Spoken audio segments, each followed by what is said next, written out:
Hey everyone, you're listening to the official podcast of 4PlayerNetwork.com. Check us out at that address for everything you need to know about our community, monthly giveaways, and nightly live streams. You can even support us on Patreon at patreon.com/4Player.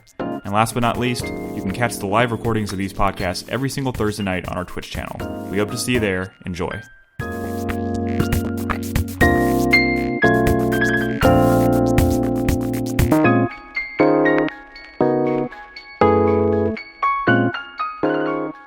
Hey everyone, welcome to 4Player Podcast. It is episode 679. Today is May 6, 2021. My name is Nick Henderson. Joining me today is Brad Simons. What up? Who is how old today? 37. Let's go with that. I think you nailed him. 29. Hey Brad. Happy birthday, Brad. I had this whole I was Wait, trying was I so right? hard. Is Brad 37?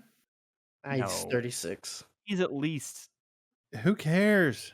Hey, I'm not 40 yet. That's what matters. the But you're point closing is- in, is what you're saying. I was was trying trying- to shoot low and I realized I didn't go anywhere near low enough. I was trying so hard to wait until we got to the actual podcast to say anything, and I was like, we always shoot the shit right before we start this podcast, and it's gonna come up, and then it's gonna make me feel like an asshole. I didn't realize it was May 6th until like 3 or 4 hours ago, and I was like, I'm just gonna wait till the podcast. I'm gonna say happy birthday on the podcast, and then Brad went and said it before the thing, and now I feel like a dick. Yeah. But you know what? Happy birthday, Bradley. Thanks, man. Thanks, Brett- bro. What'd you do? Did you do anything special? Eat pizza? I watched Henry all day. Oh, that's Nice. special. Did he get you Well, anything? He's quarantining, so we're not allowed to go anywhere. Ooh. But he's fine. Don't worry about him. You said he picked something out for you, right? What was that? This was before the Oh podcast. yeah. He picked out Yo-Yo Kirby from the streets. Look at he's got a Band-Aid. That's pretty badass. I take it. He looks tough. He's pretty cool. But anyways, also joining us tonight is Nolan Hedstrom, Hey, how's it going, everybody? Christopher Guthridge, Hello. and Christopher Davis. Hello? And but I have a few pieces of housekeeping before we move on to impressions and all that jazz. For starters, I want to announce the winner of the Revival Club poll, because I've been mulling over this list. We're wrapping up Final Fantasy 12 right now. We're about to move on to the next game. I've been mulling over this poll for a while, and I was really late getting it up because I couldn't decide on what games were going to go on the poll, and I finally got it up a couple days ago, and we let it run for a few days, and we have a winner. I said I was going to announce it at the beginning of this episode, and we have a winner. Can I announce it, Nick? The winner Sure. is Dark Messiah No! of Might and Magic. That's a fucking Go lie. download it. Buy it on Steam now.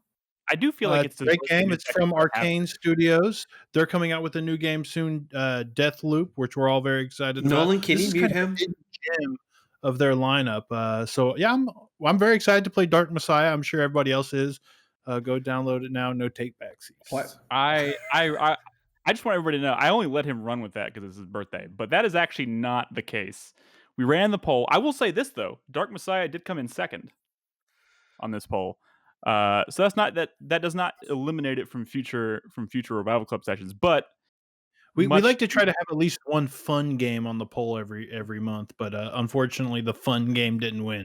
Fun game. well that on most polls that's usually Vanquish, which has been on like 6 polls at this point, and it always comes close. But it never quite makes it. But our winner of this poll is actually Stalker: Call of Pripyat. Woo! It was a Chris Davis nomination. I guess Chris no. Davis did that podcast. But you know what? I've actually wanted to play this one for a while. It gives me Metro vibes, so I dig it. But yeah, There's a very Stalker- good reason why it has Metro vibes. I know, and we're gonna talk about that once we play it. We're gonna talk about it. It's much more interesting than Metro, so that's good news for you, Nick. Whoa, sir. Should I just sit back and let this happen? I don't. Slow your fucking roll. Metro is plenty interesting, okay? Hey, I don't know. I don't know if Brad's the one you want to try to convince that of. I believe you. I don't think Brad's made up his mind on that one. But anyways, the winner of the poll is Stalker, Call of Pripyat. It won with 31.7% of the votes, and it only beat out Dark Messiah and Vanquish, which were tied for second place by like 2 or 3 votes. So What it was the other real one? close. I could have stolen this election so easy. Thank God he didn't have access. Big steal. The other game on the list was Resistance 3, which got 14.6%. Oh, that's right. So Yeah. it got some votes. It got some votes. And that was put on there primarily because we're coming up on a new Ratchet game. And I didn't want to put another Ratchet game on there because I feel like Ratchet is one of those things you play it back to back, you're going to burn yourself out on Ratchet right before a new Ratchet comes out. So I would agree with going that. back farther deeper into their catalog made more sense. We went with Resistance 3. But, it did not win. And, so, yeah, and that would have been good for me because I picked it up recently for the first time. So wait, what? Which one? Resistance 3. Yeah. I never played it, so I bought it a few days ago. You should play it, but it did not win the poll. But you should still play it. But you know what, Chris Davis? That means you are now roped in. You were going to be my guest on the Stalker. I am happy to do this. I am very happy. Good. There's a lot to love about specifically Call of Pripyat. Great. Well, I look forward to playing it, and I hope you guys do too. If you're interested in playing along and being a part of the discussions, maybe even being a guest on the podcast with Chris and myself, all you got to do is either subscribe to us on Twitch or you can support us on Patreon at the $3 tier or higher, and you'll have access to the special Revival Club rooms in Discord at discord.gg/4Player. But enough about that. Before we get on to impressions, the last bit of, and I'm going to be honest, I don't know where this conversation is going to go or if there's even much of a conversation to be had. But if you've been paying attention to what's going on in the industry right now, you may have heard that 3 of the big names at Giant Bombcast announced this week that they were leaving the company. In fact, they recorded the last episode of their podcast that they were going to be on. Brad, Alex, and Vinny all said that they're leaving. So, which is like significant, right? I mean, that's 3 of like founding or more or less founding members, and there's only one of those left after those 3 leave. So that's Jeff pretty crazy Gerstmann's because they're the ones who, when Jeff Gerstmann got fired from GameSpot back in the day, that big controversy, they're the ones that also left to kind of for his Kane Lynch 2 review. Yeah, they had this whole site spread, and then he came out and said basically this game sucks because he just didn't give a shit. And so they fired him, and then the guys who left the site to go form a new site with them, those are the ones who left. So, it's kind of people in our own community have expressed sadness about this, and it is kind of sad. The irony here is, and the reason I wanted to bring it up was I've been over the past year or so, especially during the pandemic. I personally have I used to listen to podcasts all the time, and I kind of just stopped for a long time, not for any particular reason. Maybe I just burnt myself out on listening to them because I was doing it all the time. But I haven't listened to the Bombcast in a year, but I started getting kind of excited about getting back into listening to shows more often. So I made a personal goal to myself. It's I was going to make sure I listened to at least one podcast a week.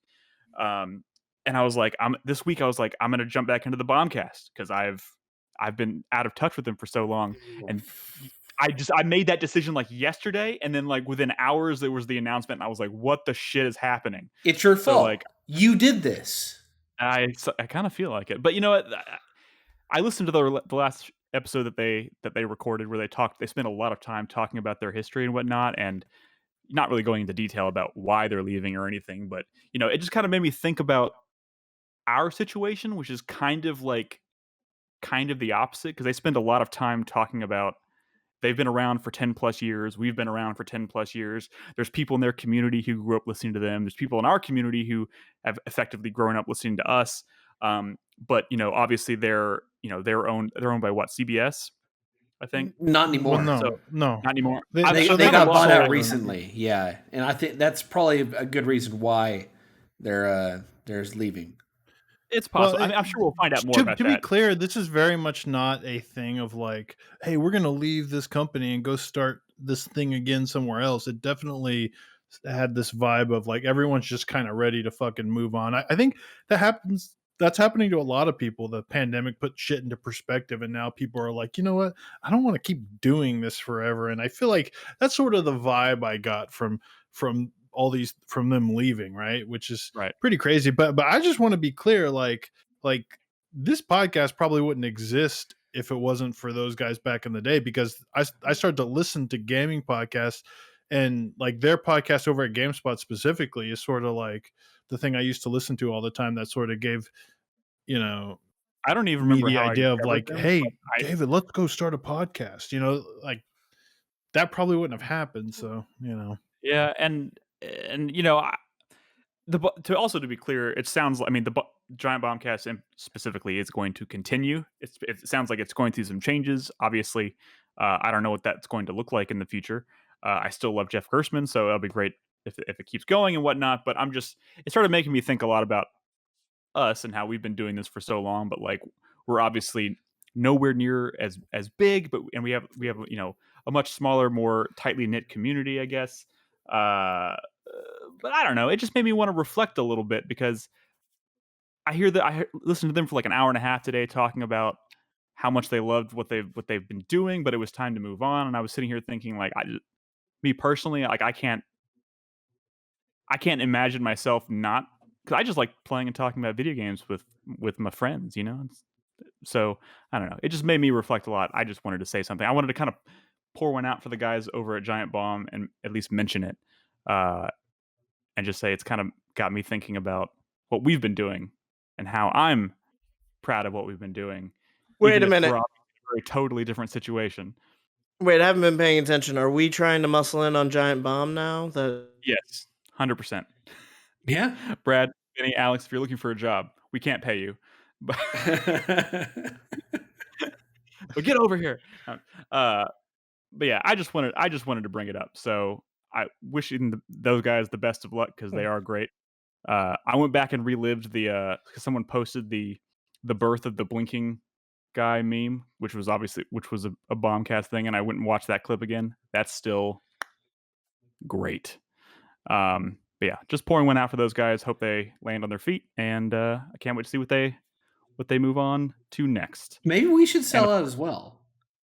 3 No days ago, we got a one's staff gonna buy email it. that was obviously spam, but it was an offer to buy our channel for $100,000.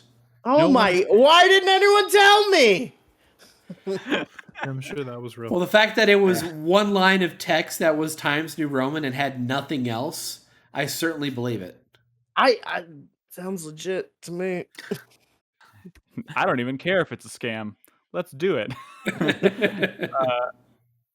I just want to say I'm proud of what we've been doing. I still love what we do. It's probably the reason we're probably still going, and the reason I probably still enjoy it is probably because we are not, you know, This is not our job. There's no there's like billionaire overlords looking down on us, making us do things. We're not having to like buy ad. Like, I listen to podcasts and I'm remembering like, oh man, getting big comes at a price. Like all these like they're doing their own reads of ads and stuff, and I'm just thinking to myself, oh god, there's like I'm having to skip through like 4 minutes of ads in the middle of these podcasts, and that super sucks. So in that sense, I'm really happy that we're still the size that we are. And yeah, we'll shill for free.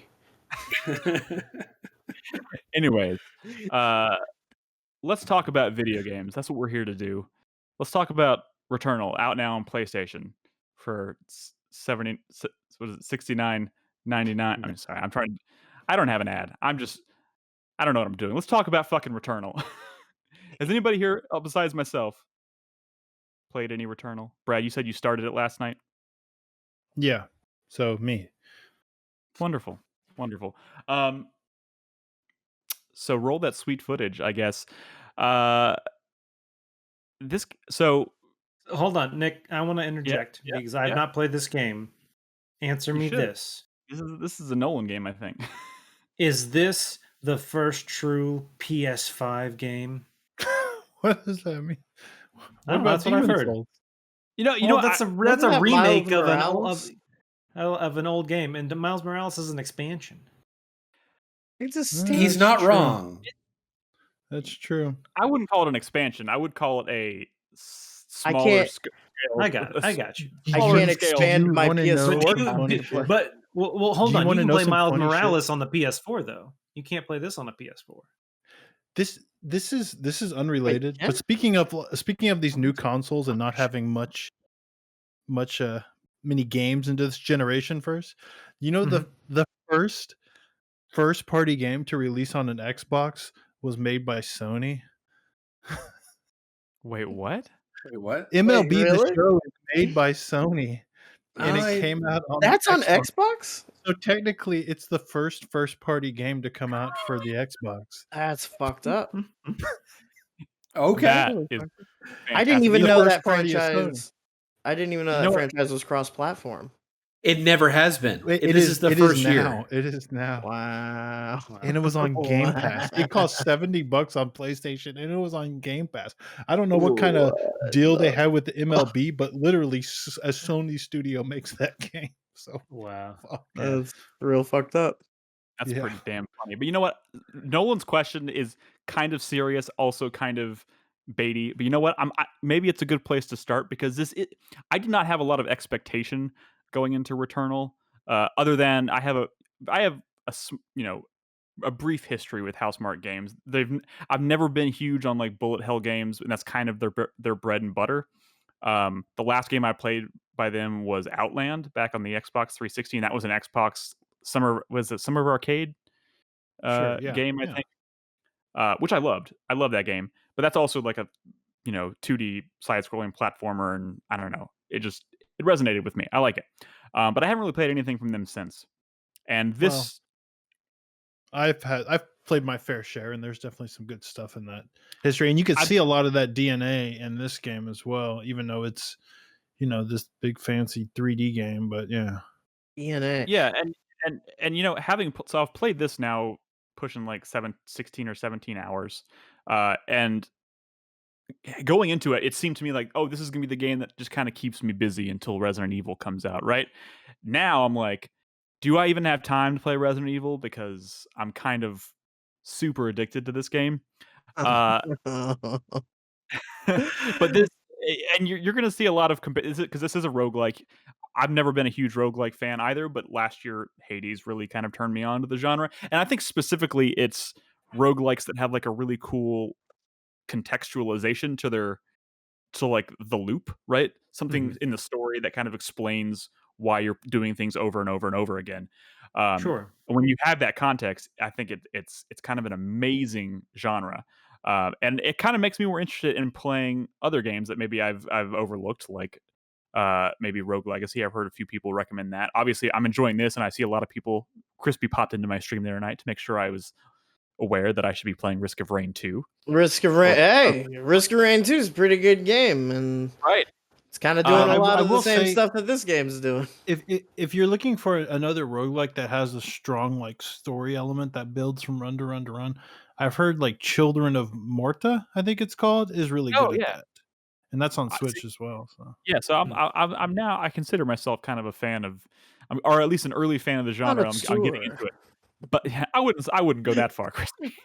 But let me tell you, I don't know, Brad. I don't know how much you played last night or what your initial. Maybe I should let you, since you haven't played I as also much, what played a your little bit initial- today. I mean, I got to the first boss, but yeah, I haven't played a ton. Gotcha. So there's a lot of people, there's a lot of buzz about this game right now, and I think a lot of that has to do with the fact that yes, this does kind of feel like maybe the first PlayStation 5 exclusive that is. I don't know if I want to call it like a system seller or anything like that, but if you have your hands on a PS5 and you're looking for something that original to play on it, this is certainly one I wouldn't skip. But it's also incredibly difficult, and but what blows my mind too is I'm seeing a lot of people like talking, because right now this game seems very unsurmountable. Like I've played this game for 16 Nick, hours, that's any roguelike. but here's the thing, and you're right. But to put it in context, I've played for 16 hours. I've died almost 40 times. I haven't even beaten the second boss. There are 6 total, and there are people out there talking about how they've beaten this game in about 10 hours. And I'm just like, I've played 16 and I haven't even beaten the second biome. And maybe that's just because I suck. I don't know. And It's possible. I'm certainly not great. Like I said, I'm also not like super experienced at bullet hells, and it probably shows when I'm playing. because I die a lot. Okay. I think calling this a bullet hell. I mean, you see a lot of like those cool bullet helly type patterns, almost like in a near game, right? I was gonna say like But near, yeah. it's still very much like a third person shooter. Like Risk of Rain, I think, is the best analog as a like third person shooter roguelike. It's still very much a shooter, but yeah, I mean, Yeah, no, weird it that it's absolutely is. shooter. I don't know. And I do think over time, because I've gotten to the second boss now, and the thing is, there's a lot of talk about it too, because like the runs in this game are particularly long. In fact, the best run I've had so far was pushing 2 hours, and I was closing in on the second boss. And there's a lot of Let me tell you though. Let me tell you, Mhm. a 2 hour run in this game is fucking exhausting, and it's exhausting because it is so easy for that to go, because it is very hard, because you're very squishy, right? It's so easy for a single encounter to go bad right. like instantly. So Yes. like being on top of your shit for 2 hours straight is kind of exhausting. And And that's when you only lose that's it, it's like fuck. I mean, I heard. that was Hold on. just I have a question. I heard you can't like stop the game. I guess. you can put it in rest mode. That's the best you can do But my right now. PS4, PS5 often crashes when it's in rest mode. yeah, And that's sort of the Whoops. controversy right and now. that is certainly the controversy. Um, And there's and no also like like save system. Right? there's no save system. No, you I got to mean, finish your run if you want to turn off the system. Oh But yeah, God. but to be clear too, like there is a progression system, and you're not losing. Like you're not just starting the game fresh every time. I mean, obviously, if you're not familiar, Sure, but it's a like roguelike. Yeah. you and roguelike. obviously there's a lot of. I'm going to make a lot of comparisons to Hades. 'Cause that's the most recent roguelike that I've played, but like the way you kind of progress in that game is, I think, a little bit is like inherently different than the way you progress in this game, because you're not getting permanent stat upgrades or boosts that like there's a few, but there's not, for the most part, the things that you unlock in a run aren't permanently part of your character. When you explore the world and you scan new artifacts, which you can attach to your suit that give you different, boosts or attributes or skills or whatever, those aren't permanent boosts, but they, from that point forward, that becomes an item that may randomly appear in your world. So as you go out and explore more, your repertoire of items and artifacts gets bigger and bigger and bigger. So like, So and those things can get That's a roguelike. so this trope, for is sure. Risk of Rain 2 then. Like that is yeah, Well, yeah, that yeah, is it the sounds whole thing of but yeah. run progression. But yeah, I mean like the thing in Risk of Rain is like you're not just finding those artifacts, you're also like trying to find multiple copies of the same artifact because everything stacks. So it's Gotcha. like it gets like insane. So what is permanent in this game? Out of curiosity, because I've been playing a bunch of it, but I've just been kind of like running and killing and going, right, and kind of understanding like the progression is one thing I have not wrapped my mind around yet. So there's a couple things, and there's a few like I don't want to spoil. You've probably seen me if you're watching the footage. Minor spoiler alert, I guess. But like, I'm using a sword, Yeah, and I like, have the sword. okay, yeah. I have So the like, sword. That's you not unlock a shit like spoiler. that. Okay, well, I mean, it's certainly There's surprised the shit out of me when Metroidy I got type it. like permanent upgrades you get, right? Yeah. So So- this is one thing I think separates it from something like Hades too, because in Hades it's a boss rush and you have to go through boss, finish it, right? In this game, you beat a boss and you get the thing that gives you access to the second area. On the next run, you don't necessarily have to fight that boss again. You still have the thing that gets you to the next area, so you can just run. If you want, you could run past it all and find the door that takes you to the next area and go to it. The bad thing is if you kind of rush that, you're skipping out on all of these incremental like health boosts, like max health boosts you're going to be getting, and the different, you have things called artifacts which give you like special abilities on your suit, like they reduce your cooldown, things that like when your health is critical, your cooldown goes down dramatically, or you start Yeah. doing more damage in certain situations, things like that. But You've you also have mentioned your cooldown. Cooldown for what? you have a primary fire and a secondary fire, and the secondary fire on all the weapons is also randomized too. So you start every run with a pistol, but that the stats on the pistol may change, and the secondary fire and the pistol may change. So that might be a little bit different every time. And each gun has any number of secondary fires it might be using. It might have different stat boosts that might be triggered when you start each run. So All of that Hmm. stuff is randomized. Also, as you go, there's two really cool systems that I like in this game. Uh, one is called malignant items. So you'll see these purple items scattered throughout the world, and when you see them, it's like you have a percentage chance of picking that up, of getting a positive stat boost or a positive like Mm. benefit. But you also have a chance of when you take that out, when you pick that up, you take on a malfunction Like a in your debuff. Like a suit. negative side Yeah, effect. Yeah. a negative side effect. But it also gives you uh, a goal to strive for that if you hit it, it'll get rid of the malfunction. So it's like take out, Okay. you may do 50% less damage when you're something in the air while firing, Mhm. but if you kill 10 enemies, that'll go away. Sort of like Which the is chaos That's boons in Hades, that's actually. what I yeah. was gonna bring up. Yeah, like the chaos So boons. there's Yeah. probably some kind of analog to Hades and for most things in this. Or to any They roguelike, honestly. yeah, But sure. yeah. The context here feels a little different. And obviously, I'm Oh, not the that's most cool. learned person in roguelike, so it feels kind of fresh to me, I guess. There's also parasites, which are really cool. You can attach a bunch of like 5 or 6 different parasites to you, and those give you one positive attribute and one negative attribute. So like, but like my strategy so far has been kind of like for the most part avoid anything that's malignant or it's going to give you a negative side effect unless it's something that isn't particularly isn't going to affect my personal play style, or if it's something that I can get rid of fairly easily. But for the most part, Mhm. if I see something that's malignant, I just run past it because I don't feel like I'm good enough to be taking on all of these malfunctions and pushing forward because it's going to get me killed. But all of these things are randomized, and like it's made every single run that I've done incredibly different. Hmm. So it's interesting you say that, and I'm curious. Does that feeling come from the fact that you've since unlocked a lot of shit that has the potential to appear? Because I Yes, feel I like the think so. first few hours of the game, one, it's really easy to die, obviously, and I've done my handful of runs, but it honestly hasn't really felt all that different, at least not yet. But I still haven't cleared the first boss. It I feels mean, kind of samey. yeah, it's gotten to the point for me where like I'm getting one. There's one item in particular that's called the astronaut figurine. I'm sure you've probably found it at this point, Yeah, and that's extra life, basically like right? that's an extra life. So if you die, you'll immediately come back. Um, but there's several other items. I mean, for me also too, it's about going through as quickly as possible and getting as many max health boosts as I can possibly get because going into that second area it gets even more difficult. So I don't want to just rush to that second world. Two, uh, going back to kind of the permanent upgrades, it's really interesting how you actually unlock those. There are permanent suit upgrades what do you call it when oh my god, what's the Boosts. word? It's like a oh god, Artifact. you don't have to trigger it. It's just kind of there's a word for it. Passive. Passive. Thank you. There's passive uh, upgrades to your suit that you can unlock, but Mhm. by picking up data cubes.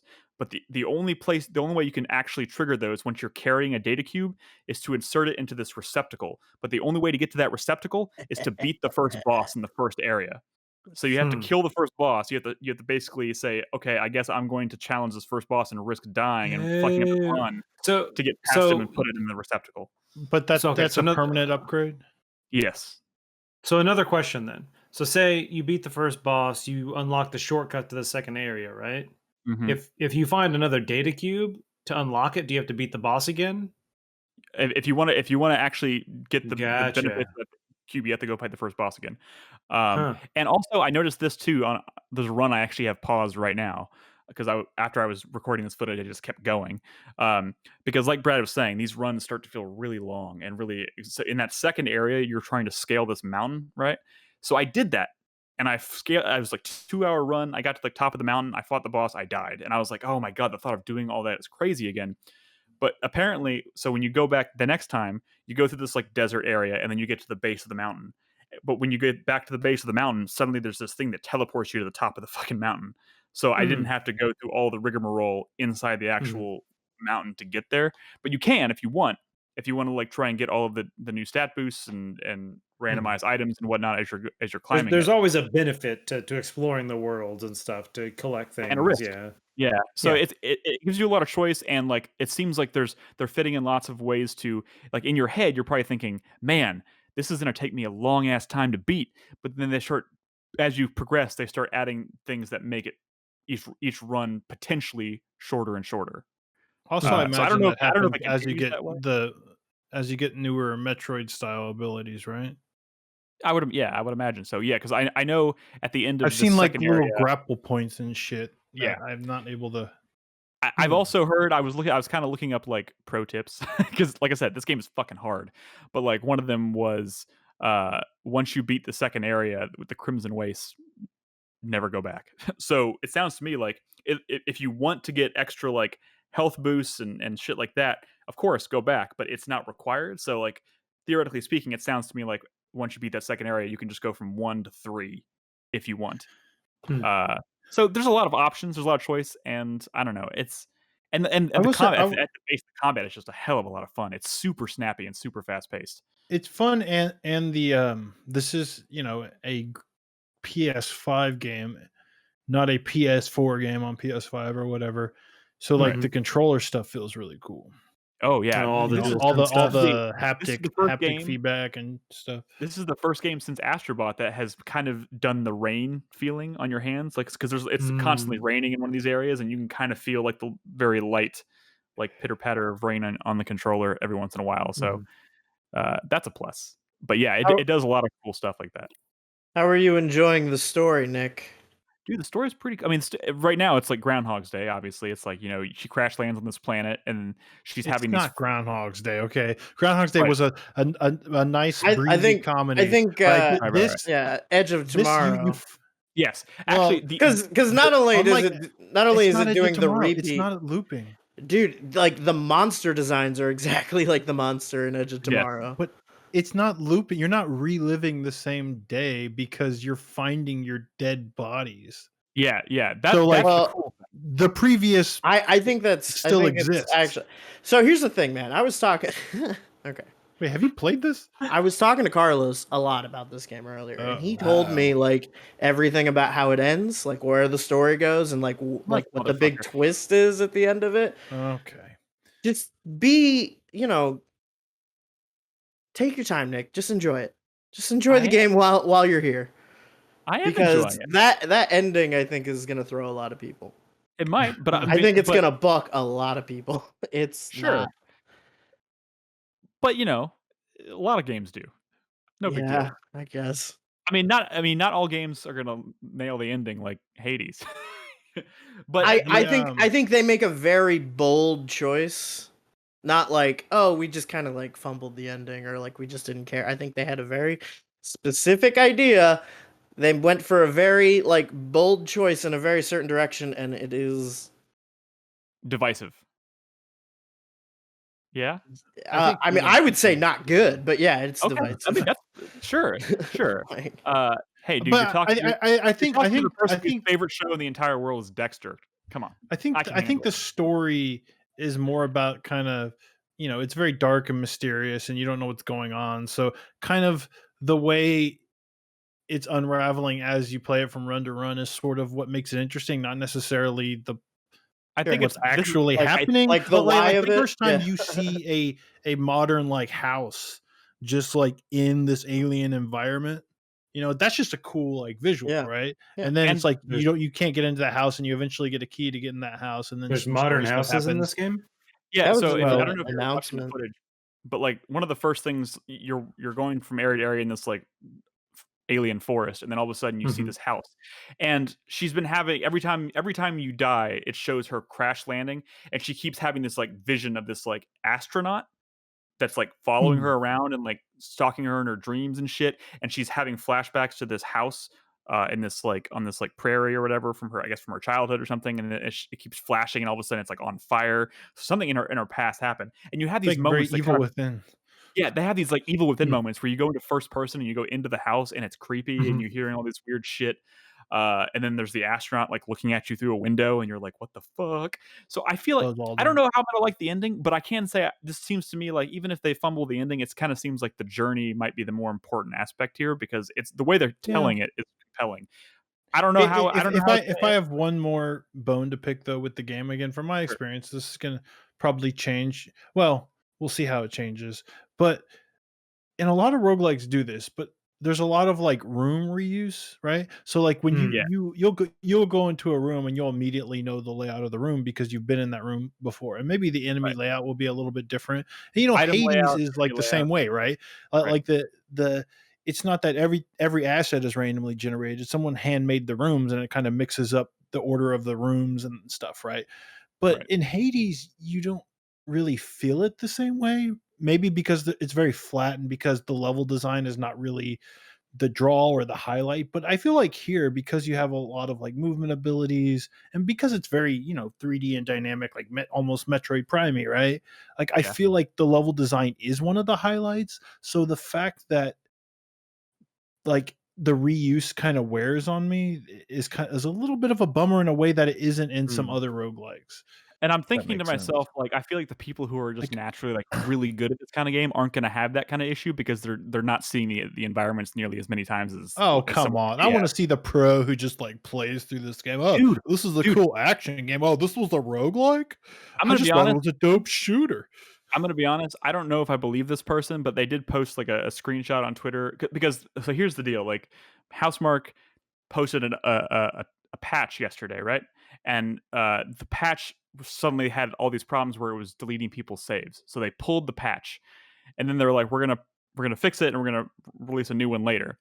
Uh, the people who kinda had their shit erased, who didn't have the backups on PlayStation Plus or whatever, were just kinda fucked. And a lot of people were very upset, and probably rightfully so. They might have been kinda dickish about it because it wasn't, like, intentional or whatever, but one dude was like, "Hey, I know it sucks, but we appreciate you fixing it. I lost my save, but then I went back." He's like, "And today I beat the entire game in one long ass run." And he's Well, I like, mean, and he showed that the happens in trophy any that he roguelike, I know, but like where the fact that someone just eventually the came run back is the run. I know, but like the thought of just getting through this game in a single run, it still escapes me. I have no clue. I have no clue how it's even possible. I know it But is, that's eventually going but to I felt happen that to way you, I right? felt that When way you in beat a Hades too. roguelike, you do it in a single run. I know. And I felt this way in Hades too. But this to me feels very much so.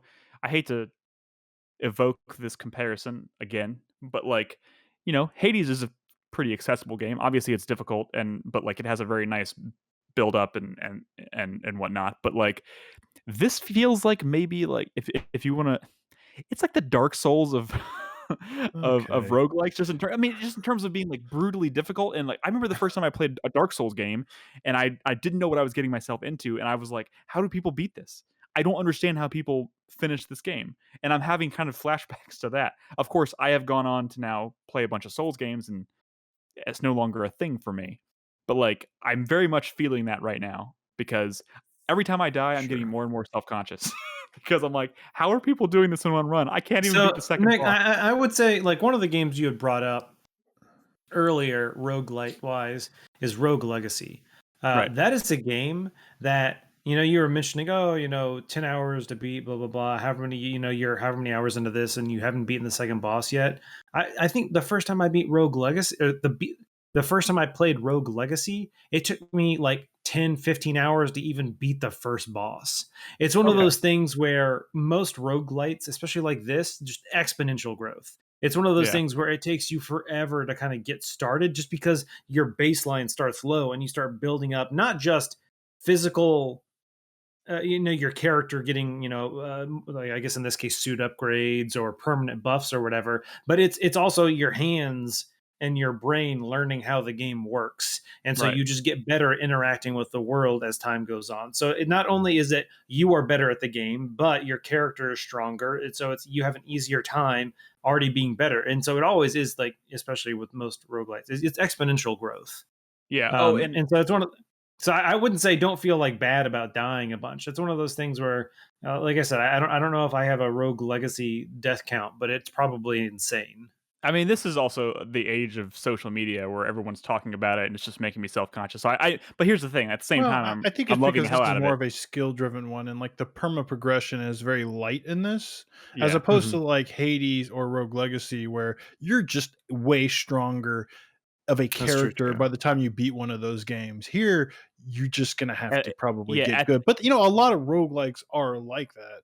Yeah, It's I funny don't you I say don't the Dark Souls of roguelikes because roguelike, the genre itself is kind of inherently very difficult. That's the I'm really point. only saying that because this game in particular is getting a lot of conversation specifically about how difficult it is, and some people are like, is this game too hard? And it's like, I really like the art and like the world, like the way the world looks and the way the enemies look. I the kind of sound is wish really this good. was just a fucking Metroid game. I Yeah. wish I this mean, was just like a Metroid Prime game. it does. There are times when this certainly feels very Metroidy. Real quick, I didn't mention this before, but also weapon proficiency is a big deal. So, like, the more you use a weapon, when you start your weapon proficiency at 0, but the more you use a weapon, the more the proficiency meter fills up. And so when you get to level 1, you get stat boosts and like even traits of the weapon can change. You can unlock new secondary fires, new uh like suddenly you unlock a trait and all of a sudden your bullets ricochet or stuff like that, and that keeps getting higher and higher the more you use your weapons. Also, when you hit level 1, that means every weapon you find going forward will be at least level 1, so you're not going to suddenly be getting a weaker weapon, and that's like part of the progression of every run as well. And I love that system. It's really cool. By the end of it, you're doing like crazy damage and shit. But if you die, Go it ahead. resets your proficiency, right? Yes, every time you Okay. start, you're reset to 0. Yeah. But you know what? I kind of had that same reaction, Chris Davis, just to the idea of roguelikes. But like Hades opened my eyes. This is opening my eyes. Now I'm like, I want to go back and like, I want to play Rogue Legacy. I want to play Risk of Rain. Like, I'm in it. I'm in it now. Honestly, I don't think those would be the ones for you. Maybe not, but those maybe are not. good. But yeah, this is just a really, really, really nice surprise that I was not expecting. I took the day off tomorrow to play Resident Evil Village, but yeah, I will say, Nick, we did quite a few like Sony press conference, state of plays. This game's been announced for a while, and you were definitely like a whatever the fuck is Returnal. No, I was. I'm glad you finally found your interest. I mean, I was.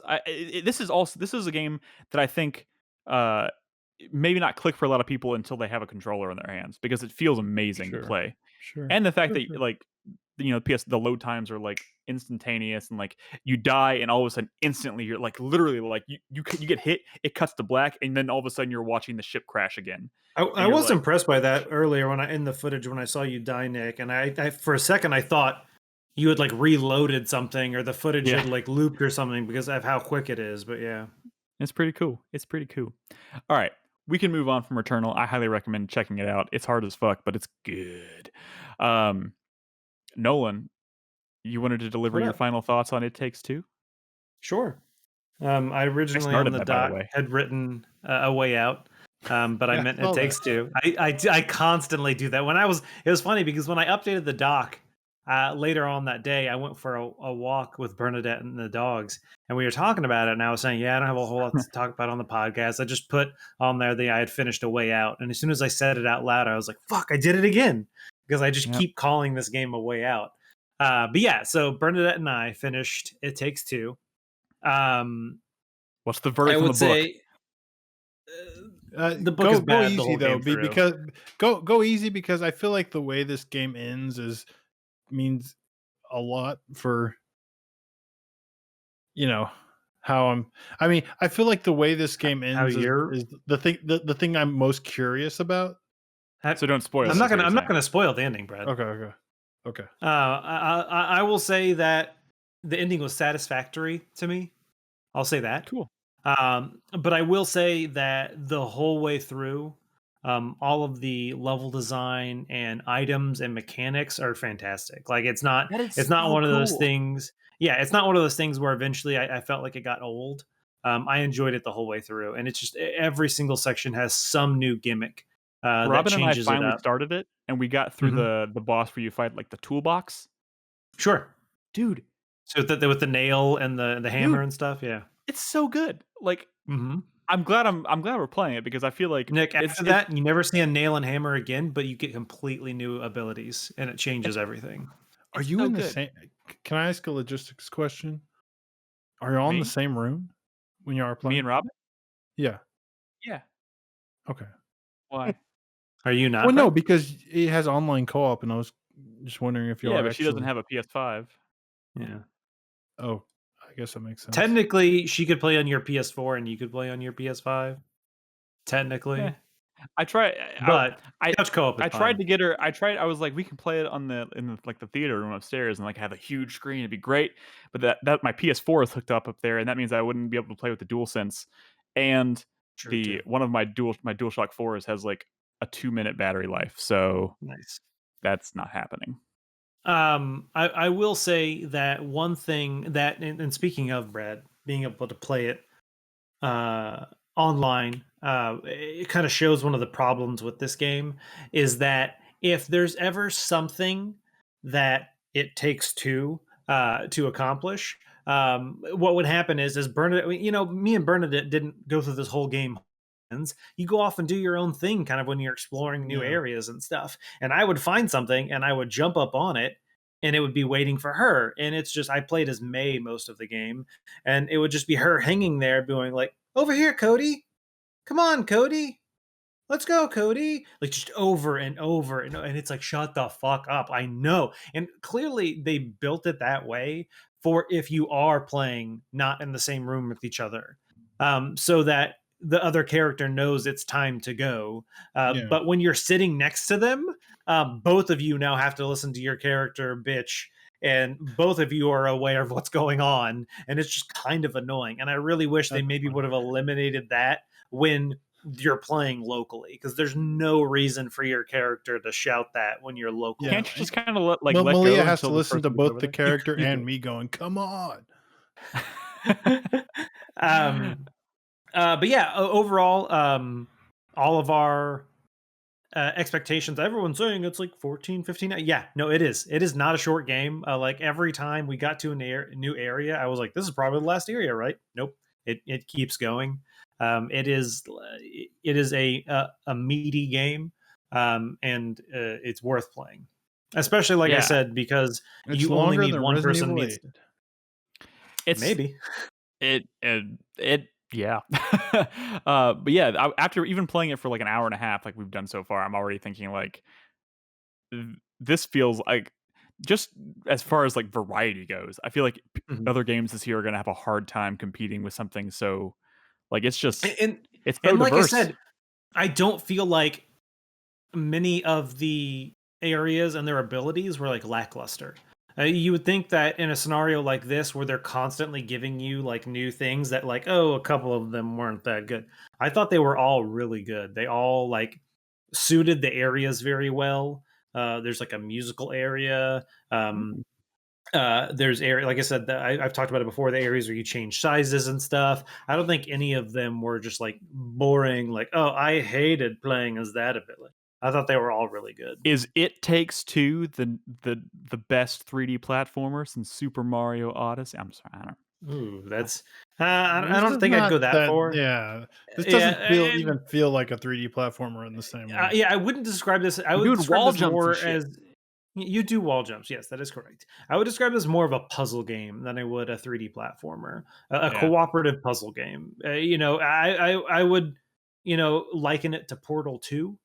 But obviously, those are completely different concepts.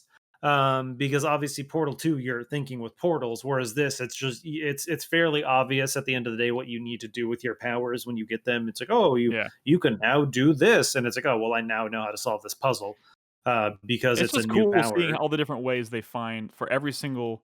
I mean, we've only had like 2 things so far, but like every single area, they find really creative ways to make you use the ability. Like the way you use the hammer and nail stuff is like it's so good. Yeah. It's so good, and it feels nice to control. Biggest Doggo in chat asks, is It Takes Two the best fuck the Oscars game? That audio is in this game.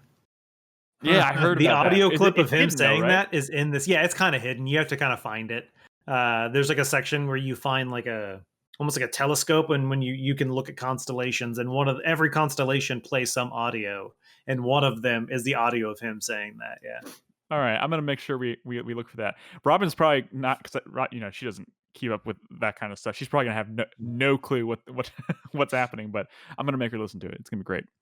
All right. Well, speaking Chris of Portal, Davids, Did y'all hear about the Portal 2 mod that Yeah, I'm gonna check that out. thing on Steam that has a time portal? It Yeah. has the orange and the blue, and then the time portal. Yeah, it has a I third hear portal. it makes it like Is that thinking with time mind-breakingly machines? difficult. Well, basically what happens is when you go through that portal, you go to like either the future or the past version of that world. Yeah, it's called Portal. But a portal in the future, if you go back in wait. time, that portal's not going to be there. But if you shoot a portal on the past and you go forward in time, the portal's there. Is this a new thing? Yeah, it's a port. It just came out. Yeah. Oh, a couple because weeks ago. because there was an old Portal 2 mod that was called like Thinking with Time Machines or something like that. No, this is a new thing. Okay. Yeah, it just came out a couple weeks ago. It's called Portal Reloaded. And have people said it's good? Like it's well implemented? On Steam, it has 7,000 reviews, overwhelmingly positive. Oh shit! But very difficult. Yeah. But it's kind of like that 5D chess with multiple dimensions. Have you guys seen that? Yeah. No. Where you can like play chess.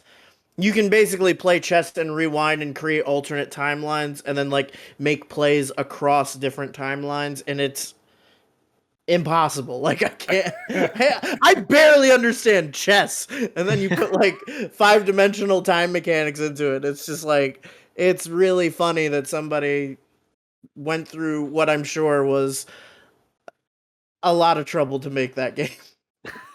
Good lord. Yeah, that it's cool that exists, but I think I'll pass. Chris Davis, I hear you have prepared a statement for us about Yakuza 7. Yes, I have. I have prepared a statement. It's right here. How far are you in Yakuza 7, Chris Davis? I finished it today. You finished it? Yes. Wow. That's what Chris Davis does. He finishes things. I focus on one game at a time if I can help it. But how much did you do? How many hours? 70 hours. I did all the sub stories. I finished the management and the dragon cart and most of the major mini games. So you played a Yakuza game, sure. So he beat the shit out. Yeah, I played a lot of it. Oh my god, I played so much Yakuza. Read your damn statement. And by the way, what the fuck is this overlay, Nick? Jesus. Sorry, I couldn't help myself. That's the Matthew McConaughey one. Yeah, pretty much. Yeah. Okay. All right, let's hear it. Oh, read. So why didn't anybody tell me that the Yakuza series is good? Now, how's that for an opener? Shut up, Chris Davis. Have you been on the same podcast as me for the last 12 years? Man. That is bait. If I do not I'm pretty sure this game was on both me and Brad's top 10 from last year. So yes, for those that haven't been following the discourse over the years, I'm the one that decided to jump to the Yakuza series with entry number 6 instead of listening to everyone who preached Yakuza 0 and all the other previous entries. I have to play the latest title because, hey, by that too. Yeah, hey, fuck the man. You're not my real dad. I'll play what I want. Okay. So Judgment was fine, but I didn't get that far into it because of the pacing and the returning dependence on reusing the same Kamurocho map. I'm kind of a stickler for that point. Yakuza 7 is an entirely different beast in many regards, and okay, he's reading. Okay. Yeah, I'm reading. I'm trying to interact and read at the same time. Okay. Yeah. So Yakuza 7 it's an entirely different beast as we've covered in the previously. It is a turn-based RPG. It is not a open world brawler like the previous games. But I think it's a good step and for something they can do to grow this formula. I would say that going from an open world brawler to a turn-based RPG isn't exactly a smooth transition to work normally, but it actually does here. It lacks a certain amount of depth and substance to the actual RPG mechanics, and especially in the combat. And it does do a good job of capturing that brutal, over-the-top violence the series is known for. But I think the thing that it does best is doubling down, or even really tripling down on the wackiness of the absurdity of this world, all the stupid things that go on. You know, going from Kiryu Kazuma and Takayuki Yagami. Don't ask me. They're both. Again, is this a conversation or are you reading? I'm reading and I'm reading. He's trying to read, but sound conversational. Okay. Trying to sound conversational. Pulling it off. Yeah. Going from these two characters that were both straight men dealing with the absurdity of the world, and then transitioning to Ichiban, who basically sees the world around him as an extension of his obsession with Dragon Quest. It really does lend itself well to the jokes and laughs that come from just the wackiness of this world. I also got to give props to them for throwing out or mostly avoiding the Kamurocho map. This new map, Ichijo, is so much better. It is much bigger. The environments are much grander to explore. Each region has its own kind of like visual story to it that I really like. And that's not something you get with the Kamurocho or the Onomichi or any number of maps I can only assume beyond those two. I thought they were all Kamurocho, right? No. I mean, some of them go over places. Was the main map. I haven't played any of them, so I don't know. Sotenbury and stuff. I mean, you go to different places. Like Osaka and. I mean, granted, I've only played 2 other Yakuza games, but I will say that once you've played one Kamurocho map, you basically played them all. Brad, nobody's saying no to that. For the record, Brad is shaking his head. I literally just said no to that. Or that. Continue, Chris Davis. I do have one major gripe about the game, though. And it regards the cast, or more specifically, one character in that cast. There is a character you meet. Her name is Eri, E-R-I, and you meet her through a sub-story, and she actually becomes a party member if you complete that sub-story. The problem is, and she's really good. She's a nice, modest, mousy girl who gets hilariously upended by the fact that she can be assigned some really weird jobs because there's a job system in this game. You can assign her to be like an idol or even she can even be like a fucking dominatrix, which is really weird for her character, but it works. We don't kink shame here. It's whatever. The problem is that she's the only other female party member in the game. But more annoyingly is the fact that she has zero presence in the story. Like, she is not involved in conversations. She's not in cutscenes. She doesn't appear any fucking where except for the management minigame and for, like, running around the world combat. She's a filler character, which doesn't kind of make sense. Nick, the reason she doesn't appear in cutscenes is because she's a completely optional character. Yeah, she's optional. She's like Yuffie or whatever. Yeah, but Yuffie and Vincent were optional characters, and they were part of the story. They all had dialogues. They were in cutscenes and everything. In fact, I would argue those characters. I can't even imagine playing those games, skipping those characters, even though I know you can. Exactly. I think Wall Carl has a better description of her. She's a filler character.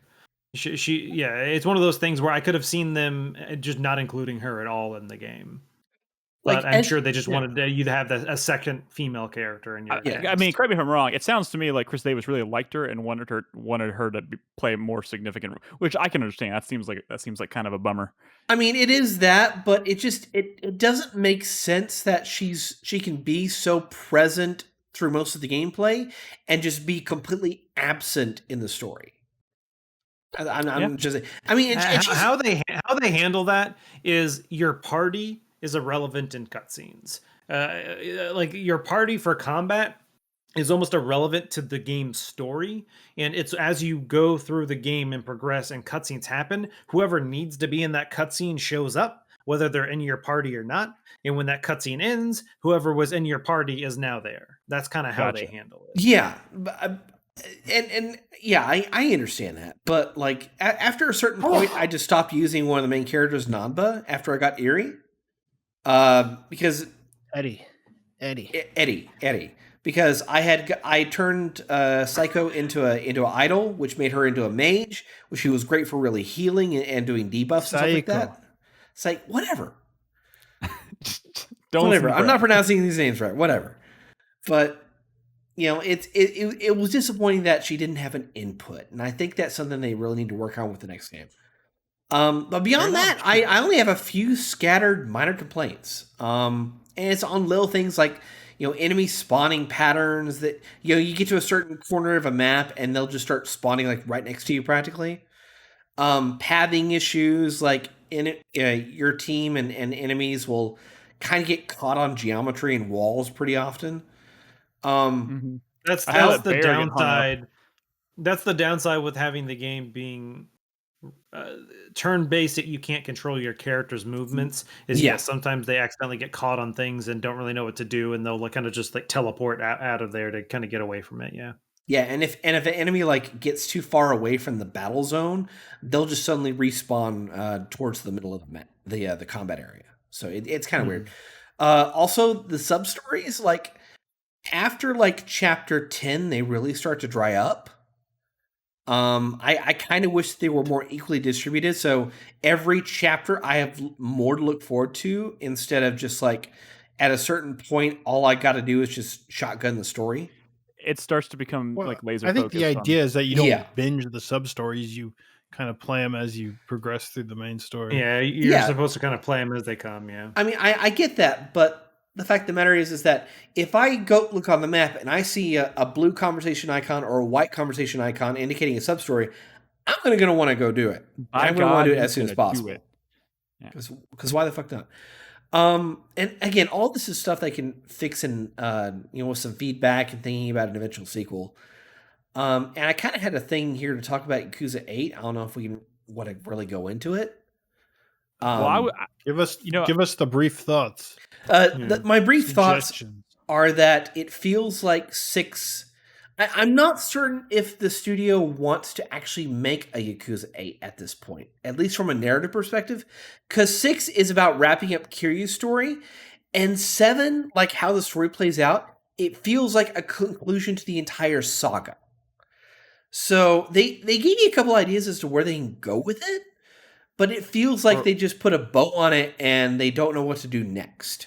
Or maybe more specifically, they're trying to write themselves out of a corner so they can maybe make future games more kind of like each one is different. Like by wrapping up certain stories, like 7 is a dramatic departure from 6 and all the ones that came before it. So like, what if that's their path forward? It's like that's possible. New character, new location. Well, they've talked about how they want to use Kasuga again for future games. So what they could do, I guess, is like have the RPG games be about Kasuga. They could have the kind of investigation games be about Yamagi, whatever his name is. And they could probably introduce like another game or another character. But they probably have like 4 more games in development right now.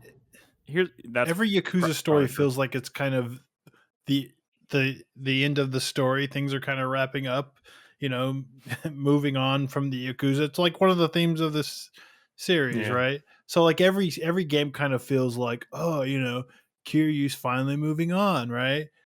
So even though you might have gotten the vibe at the end of this game, like there'll definitely be more games with Kasuga. Oh, they'll find a way. Okay. Oh yeah. Well, I really enjoyed playing through this. It was it's quite a bit of fun. It's a long fucking video game. There's a lot of fucking cutscenes. As someone who has no authority in the Yakuza franchise at all, I think you should go back and play 0 now. Oh, definitely. Oh, God damn it! I have no business making that recommendation. The only downside with 0 is it doesn't have Onomichio in it. That's true. I love Onomichio. I almost bought an Onomichio shirt. Dude, I would love an Onomichio shirt. Onomichio's in this game. They're out there. One of these days, I will play 0. All right. We need to take a break. The best sub quest in this game is the dude selling bootleg Onomichio. Yeah, that one was pretty good. There are a lot of really good sub stories in this game. Yeah, there is. Oh yeah, like the guy who hears a baby crying upstairs and he's trying to get baby formula to it, but it turns out to be completely fucking not what he expected. That's a great side. Now I'm intrigued. It's kind of hard to. You really don't want to spoil this shit. That's the problem. And there's a lot of good stuff in there. Don't spoil this shit. Okay, we need to take a break. No spoilers. I will play this eventually. All right, we're gonna take a break. When we come back, we're gonna answer some questions from our supporters on Patreon and Twitch. Talk about some news topics that are also submitted by our supporters on Patreon and Twitch, and of course, we'll wrap up with the 4-player minute. So if you're watching us live, don't go anywhere. We'll be right back.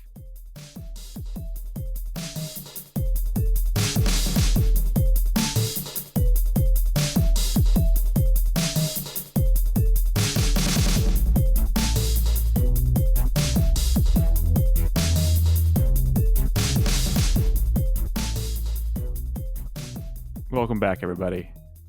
Nolan, I'm going to start with you. You said during the break, you said you had played a few other things, like small things, quick mentions, I suppose. I haven't been playing any new games or anything, but that's just because I've been spending the past couple of weeks. I don't know if I mentioned it on the show at all. I got a new computer. Woo, you did. Yeah, it took me a while to get that finally built because I had issues with the cooler or whatever. So Nolan I finally got that. Oh yeah. Nolan told me his secret. Wait, didn't you finally got that built and going? And then I spent a while. My old gaming computer became my new server where I host media and stuff like that. And that took me a while, so I was working on that for a long time. That's I have a Valheim server on there, and then I've been spending a lot of time on my yard. So yeah, I've been doing last week. For the first time. It's a family show, Nick. It's fun, hey man, edging is hard. So I've been doing a lot of non-gaming stuff, but then I've also been playing some other stuff. I was gifted a copy of Control to kind of take my 3080 around through its paces. Around the block.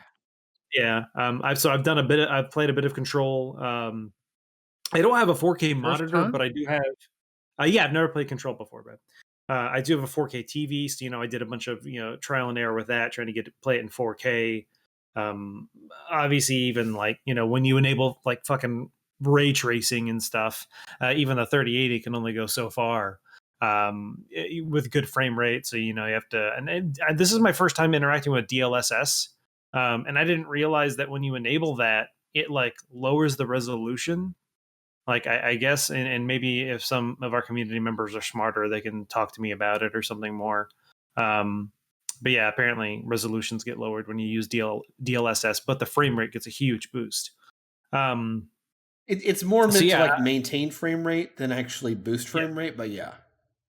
Well, no, and like I said, the thing is when I enable DLSS, I can't play the game in 4K.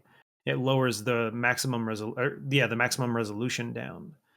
And I guess that is like you said, to ensure a constant frame rate. It kind of lowers the resolution the game is played at. I don't know. I don't know enough about it yet. I'm new to it.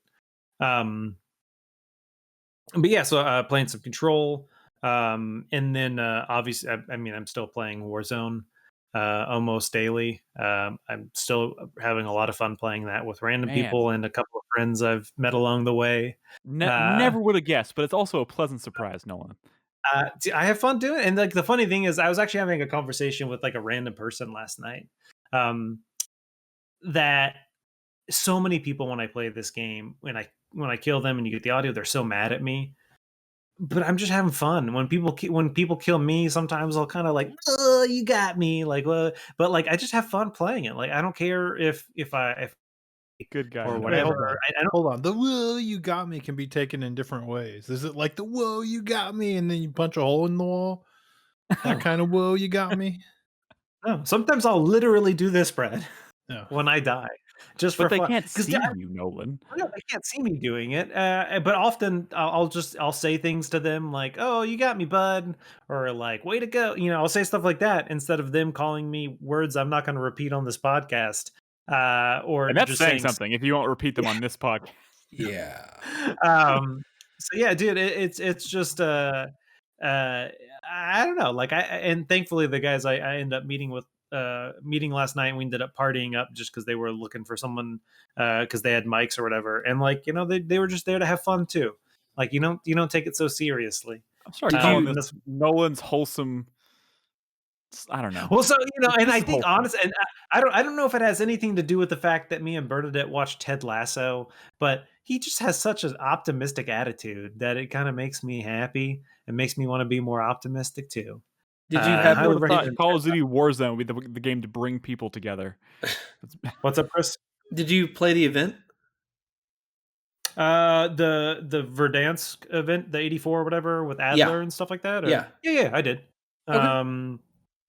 I like there was a thing where you get this intel and you find blah blah blah and all this stuff, but one of them like never worked for me. I don't know, but I still ended up you unlock like a operator for finishing it. But anyway, yeah, still playing Call of Duty. I'm probably gonna play some tomorrow, just because I have fun doing it. But there was one more game I want to talk about. Got Control. Got Warzone. Yeah, I think one of the first ones I played on my 3080 was Binding of Isaac. Red Dead 2. I've been playing some Red Dead 2 with my 3080. Getting close to wrapping up that game. Honestly, only for the second time because I've only ever beaten it the one time. My and I'm fuck getting you of the close week to goes to Newegg for these stupid lotteries that I've lost the lottery 100 times. Wait, what? Yeah. Did you try today's lottery? I saw it and I thought about asking you, but I know you know about them. I've done it every day for the past week and a half. Nothing. Yeah. You'd think there were that many people trying to get their hands on one of these motherfuckers. I just want to play Red Dead and isn't that the thing? Yeah. That's the point. That's the joke. Isn't it like all fucking that is the joke.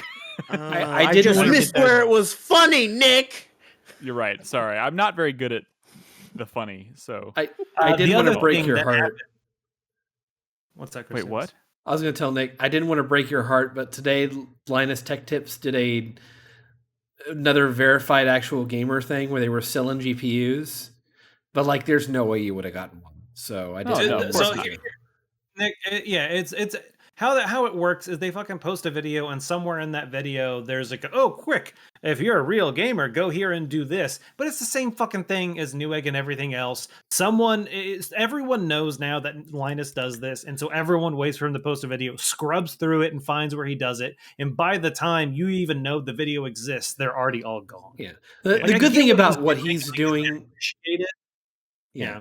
Yeah, the good thing about what he's doing is he's selling directly at MSRP. So sure, that's true too. I'm gonna be honest. Because like I'm sitting here like, are you telling me like I really shouldn't just bite the bullet and get a fucking 20 series? But I know I shouldn't. No, it's not worth it. Well, the 3080 Ti is coming out in June, so yeah, but you can't. Will I be able to get a hold of that one? No. I mean, you got a better chance, once the thing goes up, than you can right now after it's released. So are we saying it'll be easier to get a Ti, or are we saying it'll be easier to get a 3080 proper once the Ti is out? I think the Ti, the main thing is that the Ti is supposed to have like an anti-hashing tool inside it that prevents it from being as used for crypto mining. But I'm not going to use it for that, so I don't even care. Well, the whole point, Nick, is cryptocurrency miners are less likely to want to buy the 3080 Ti. Oh, so the scalpers will still. Yeah. The scalpers are the ones that make it hard, so they're still going to buy them all. But anyway, the other thing that happened was when I finally got around to getting my old gaming computer turned into my new server, and that was running. Which honestly, it's not that much more crazy than my my old one. But what happened was I was playing Call of Duty, and all of a sudden I kept hearing this loud beeping, and it turns out that I was overloading my UPS because my new gaming computer, in conjunction with my server, pulls about the max that my current UPS can do. My current UPS is only 600 watts. So I have to buy another UPS, I guess, if I want to have my gaming computer and my server run off a UPS, which, first world problems, but. Well, it sounds like you're having a grand old time over there. I mean, I'm also doing other things in my free time. I'm working on currently a weather API to pull information on weather trends so I can figure out when the best optimal time to walk our dogs is. Wow. Well, it gets hot in the afternoons, and it would be good to know, like, get an alert that's like, "Hey, tomorrow you should probably walk your dogs in the morning, not in the afternoon, because it's gonna be really hot." Yeah, it's starting to feel like summer in Texas, and that was cool the first day it happened. Day 2, I was like, "Nope, I'm done with this." All right, hey, Crispy, Yeah. you said you've been playing a bunch of shit you wanna quickly mention. What's going I've on with been you? doing a bunch of random bullshit, man. It's just like I don't even know what video games are anymore, man. No. Give it your best shot then. I also haven't I don't think have I been on a regular episode recently? It's been a couple weeks, I feel like. So, What's your hunter rank? That's all Brad cares about. 6, I think. I think I'm 89 right now. Okay. I actually have played a little bit of that, but not as much as I would like. I think he deserves credit for wearing the shirt, though. That's pretty. Yeah, the shirt. Yeah, Yeah. buying the merch. Yeah. Oh, okay. Sorry. I'm sorry, Brad. I'm sorry. I But do like the shirt. as I mentioned earlier, I played a game called 5D chess with multiverse time travel. Oh, you actually went and tried to. You played it. I played. I did until I couldn't. Until I was just like, I don't like. It's. I kind of thought it was gonna be one of those games that's like, hey, like this is one of those weird, quirky indie games that's like gonna go somewhere and has a point, but no, it is. It is exactly what it says on the tin, like right from the very beginning. It's like, okay, we're gonna play 5D chess with multiversal time travel, and it like in a matter of like 3 or 4 moves, it's like I have no idea what I'm looking at, what's going on. I don't even understand. I have a very basic grasp on chess, let alone like the specific rules of like how I'm allowed to move chess pieces across timelines. You know? Think of it this way. Think of it this way, Crispy. If you commit to it and you master that game, I'm pretty sure that makes you a Bond villain. No, I don't know. Yeah, I don't know. Like it's weird because a lot of it, like, kind of just to get you used to the whole thing, they'll just do like smaller like chess puzzles, you know, and that's a really common thing in chess games. It's just like, hey, you know, get out of this situation in 2 moves or less, right? Or like, you know, capture this specific piece by turn whatever. But you can also just play regular chess with this too. Like it can just be the entirety of chess across a seemingly infinite number of alternate timelines. It's really weird. It's kind of giving me a panic attack just thinking about it. And, I played more of Dorf Romantic. I don't know if you guys remember that. That's that little tile laying game where you're building like little like cities and lakes and fields. The one that you said that was like really chill. It's super chill. It's the chillest fucking thing in the world, except that I actually do kind of get stressed out playing that game because it's actually when you're trying to go for like challenges and you're trying to get like your points up, it actually gets pretty tricky as far as like planning out where you're gonna like lay down on the tiles. But it's chill in that there's no time limit. You can take as long as you like, but that's not so chill because then I can just sit there and fuss over one tile for like 30 minutes and still not have it placed, you know? It's kind of fucking, it kind of brings out a bad side of me. This like overly like neurotic, like, whoa, where should I be? Yeah, like, I don't know. It's really weird. But Dwarf Romantic is actually really, really cool. In that it's like a single player, you know, like Carcassonne. What's the name of that? Yeah, Carcassonne. Yeah, that's that tabletop game where it's like you and it's a multiplayer, like you versus somebody else, but you're like laying down roads between like towns and stuff. Yeah, that's really cool. Last show I was on, someone recommended that I download and play Tabs, Totally Accurate Battle Simulator. So I did. For a little bit, not for very long. I think, yeah, I played like an hour of it. It's interesting. It's kind of cool. It's very it's one of those games that exists to be a meme, kind of. But the gameplay on top of it is actually kind of fun and engaging.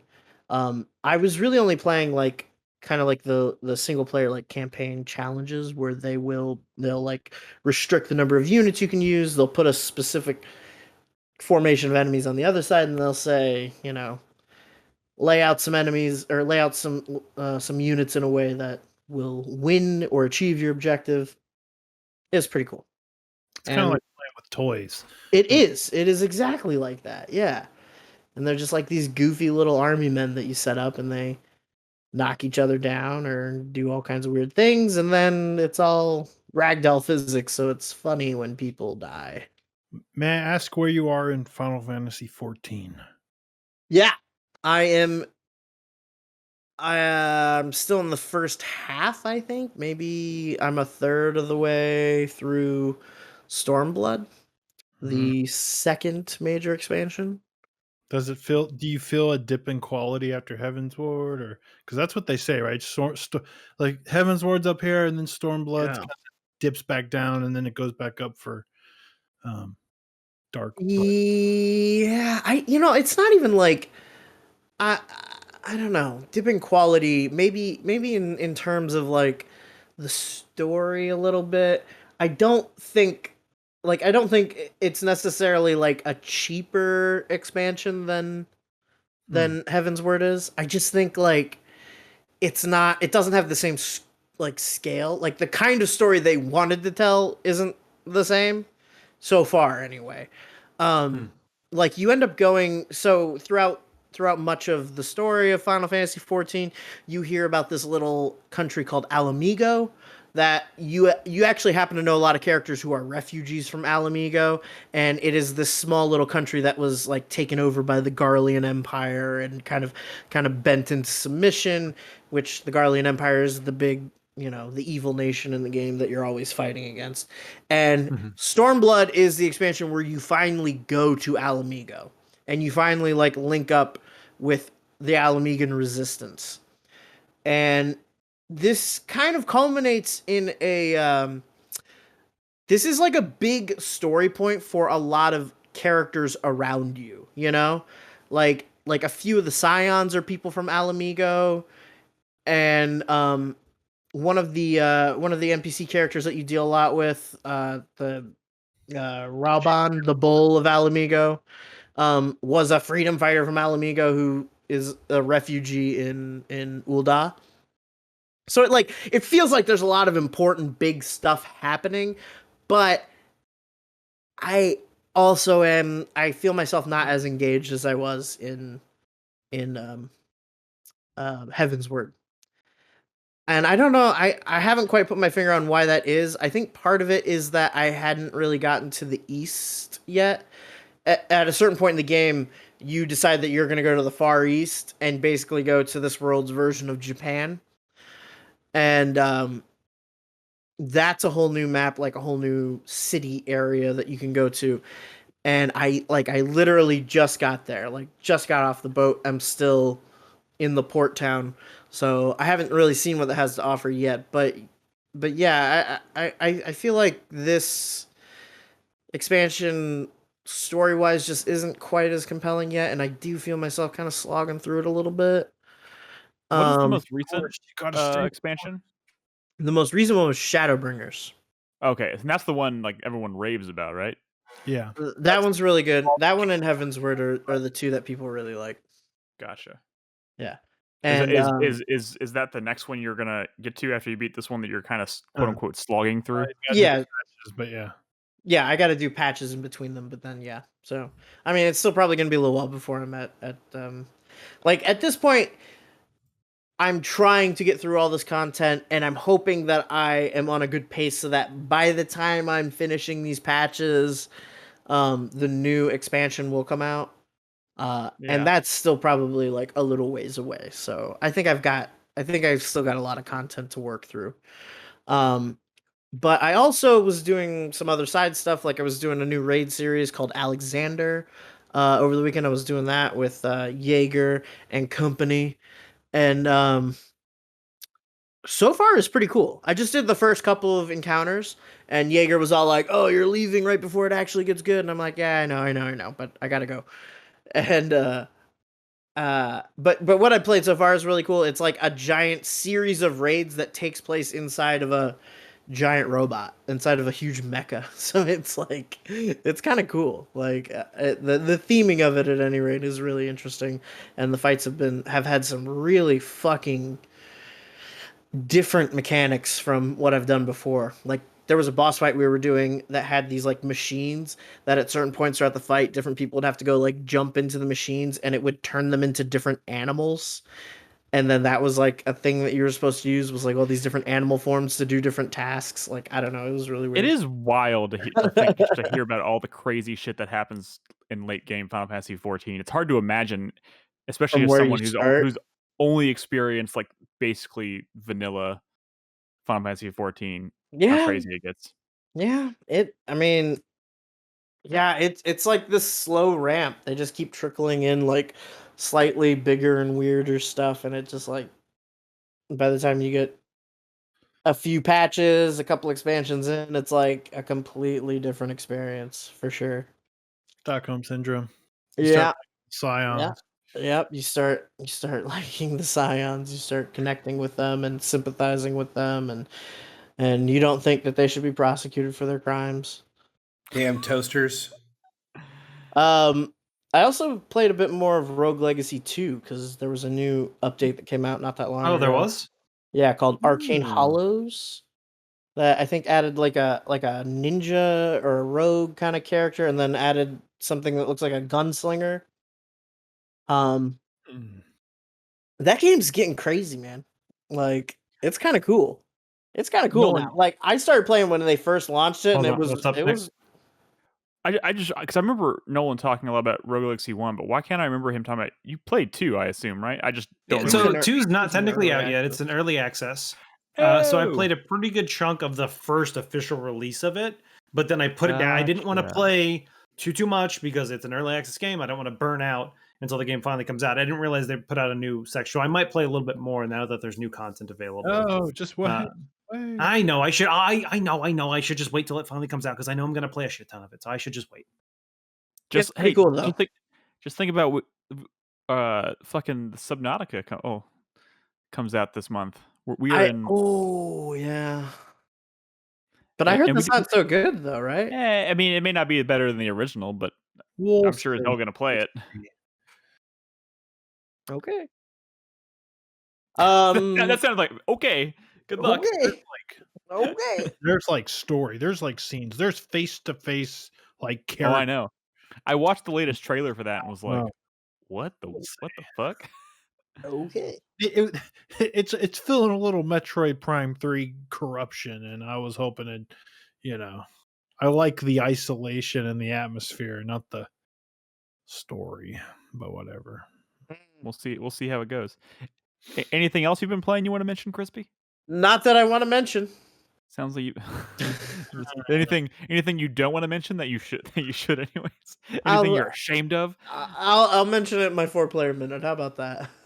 That sounds perfectly fair. All right, let's switch gears. It's time for the community segment.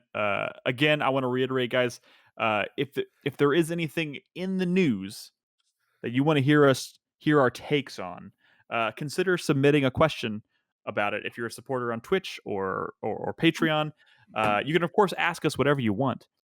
But if there's anything news related in the gaming industry that you want to hear us talk about, let us know. I think we have a couple tonight we're going to talk about, but now I'm going to hand it over to Nolan, and he's going to take us through some questions. Again, Nolan, I just highlighted a few things, but feel free to just go rogue. Oh, Nolan looks like he's preparing something. A statement? I just realized I'm having Nolan is technical wearing. difficulties.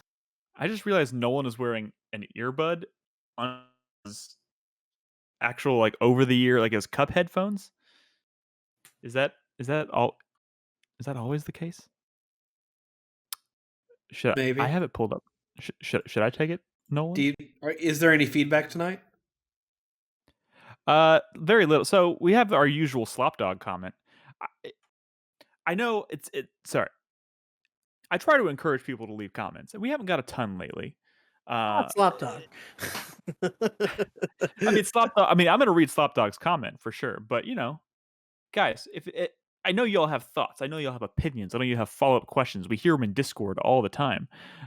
So again, if there's anything that we talk about on the show that you specifically want to address, if you want to, I don't know, call us out on something, whatever. Don't call me out. I Don't won't call like Crispy out. He won't take shit from anybody. I won't appreciate it. Oh, Leave just us a comment. 4-player minute, Crispy.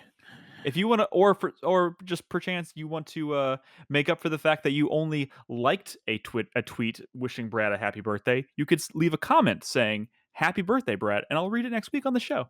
It'll make up for your inconsiderate Twitter behavior. Inconsiderate Twitter behavior. We just lost Nolan. Oh wait, no, he's back. Nolan's having problems. Maybe I need to lead this segment. But before, like I said, if there's anything you want to say, problems. No, I got it, Nick. I'm okay, good real now, quick. But... Okay. Well, I'm going to read the feedback from last week. Again, want to reiterate, if there's anything you want to say to us about any conversations we're having on this very podcast that you're listening to with your ear holes, go to 4playernetwork.com, find the post for this episode, leave us a comment, we'll read it next week. For instance, this one, Slopdog. He wrote, I really don't get the attitude David and Nick have towards classic games hidden and playable within newer ones.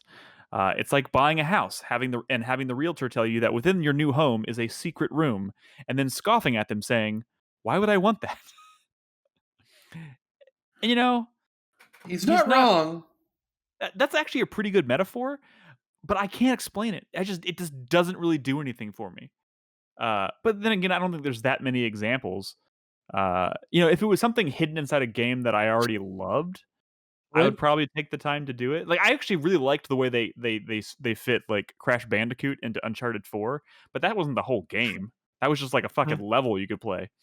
We're talking about Time Splitters 2 in its entirety existing inside of Homefront. That's cool. What's wrong with that? It is cool, but I don't want to play. I don't want to play like Homefront. I'm certainly not going to stop. I'm not going to get Homefront so I can play enough to get to the point where I can play Time Splitters. It's just weird to me. I don't know. What are you talking? I don't have the context for what this is in response to. You sound like a crazy person, Nick. Time Splitters 2 is hidden is fully playable. Yeah, a remaster of it is hidden and fully playable inside of Homefront.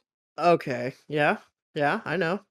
And people just ask how we feel about that, and I was kind of like, "That's awesome." I mean, it's awesome. Again, I'm never gonna do it, but like, but you were just like, actually, maybe not. I mean, it just doesn't do anything for me. I'm not. I would never say like don't do it or it's not cool, but like it just literally does not. It's just anything for me. Complete neutral to you. Just completely neutral. Yeah. Yes. Well, okay. That makes sense. That's fine. So shoot me. No, it's cool. And David had kind of the same reaction. I thought the fact that Slapdog was responding to it meant that you were actively like, actually, that's a bad idea, you guys. Oh, no. Here's why. I don't think I gave that impression. If I gave that impression, that's not what I meant. It's just one of those things. Like, it's cool. It's like oh God, I'm trying. I mean, I don't know. I don't have something I can liken it to. But there's plenty of things in this industry that are the same way. I think we understand. Yeah. There's lots of things that I think people in this industry dig that doesn't do anything for me at all. Like good games. Oh, I got him. He walked right into it. I'll let myself out. All right. Anyways, again, guys, leave us a comment next week. We'll read them on the show.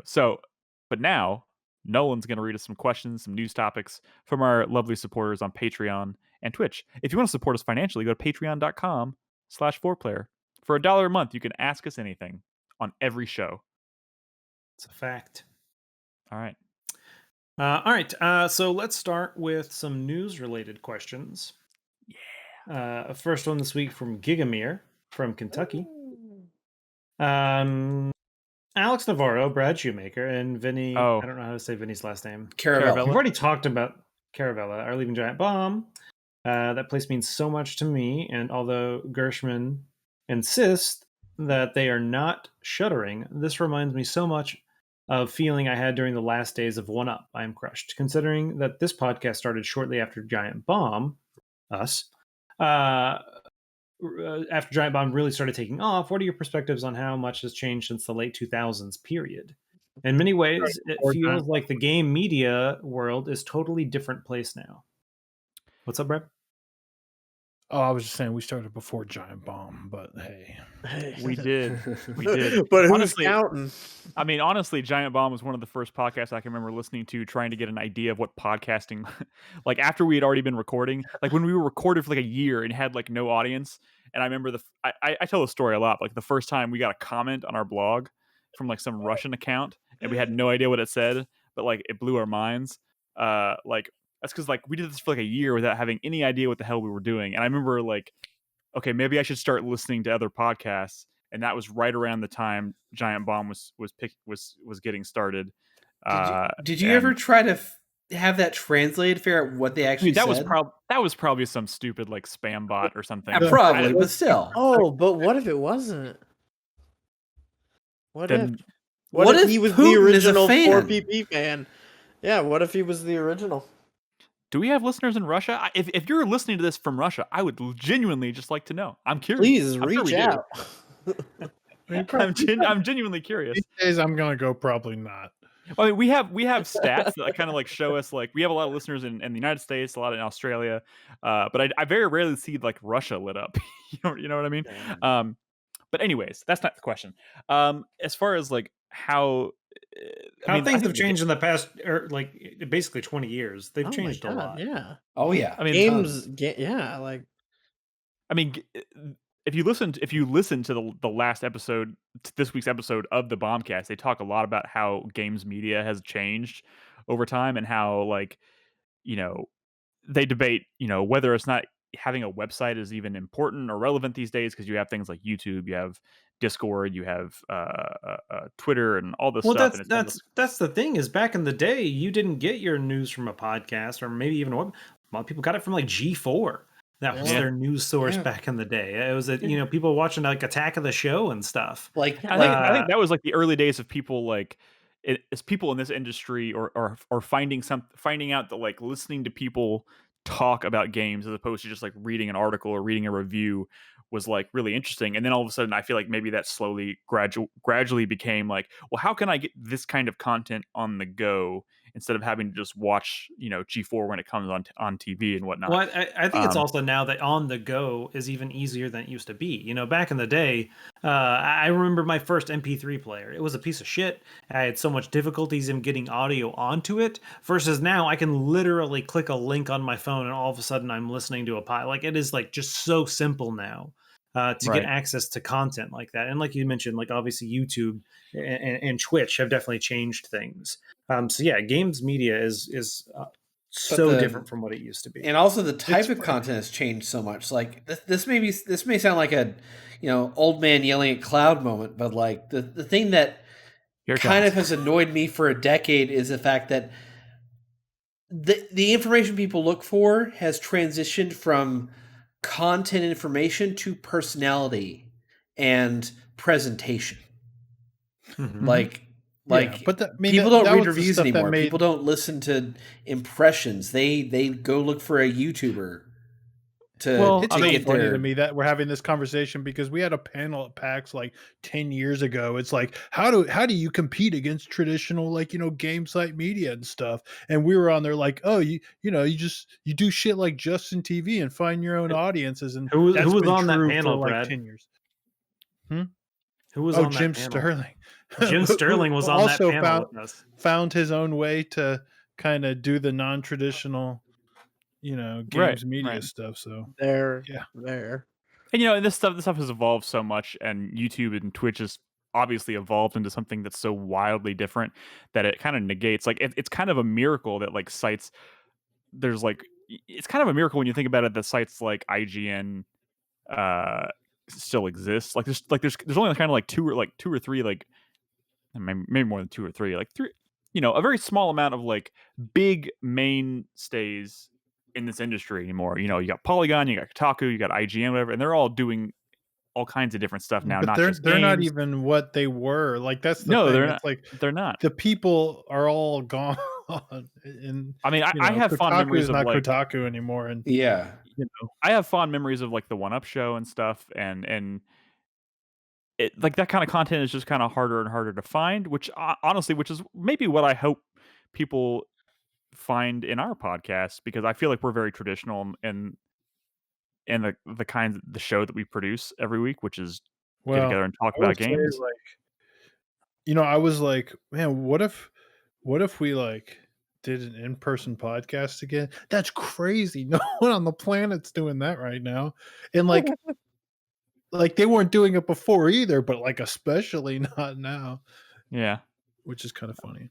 But it is crazy. It is crazy, but yeah, I mean, we can move on. I mean, I hope that kind of addresses the question. I would honestly recommend, especially if you want to hear a really detailed answer to this question, because literally this week's bombcast, their farewell bombcast with those three on it, spent like an hour and a half, literally basically answering this question about how much has changed in the last 10 to 12 years. You should also listen So, to the Beastcast. That one was today, I think, and that was really good too. and that was the last. That I think that is actually the last Beastcast. I could be wrong. The It bombcast will is. continue, but the Beastcast was their last one. So Yeah. anyways, again, pouring one out for them. I hope they find great new stuff to do.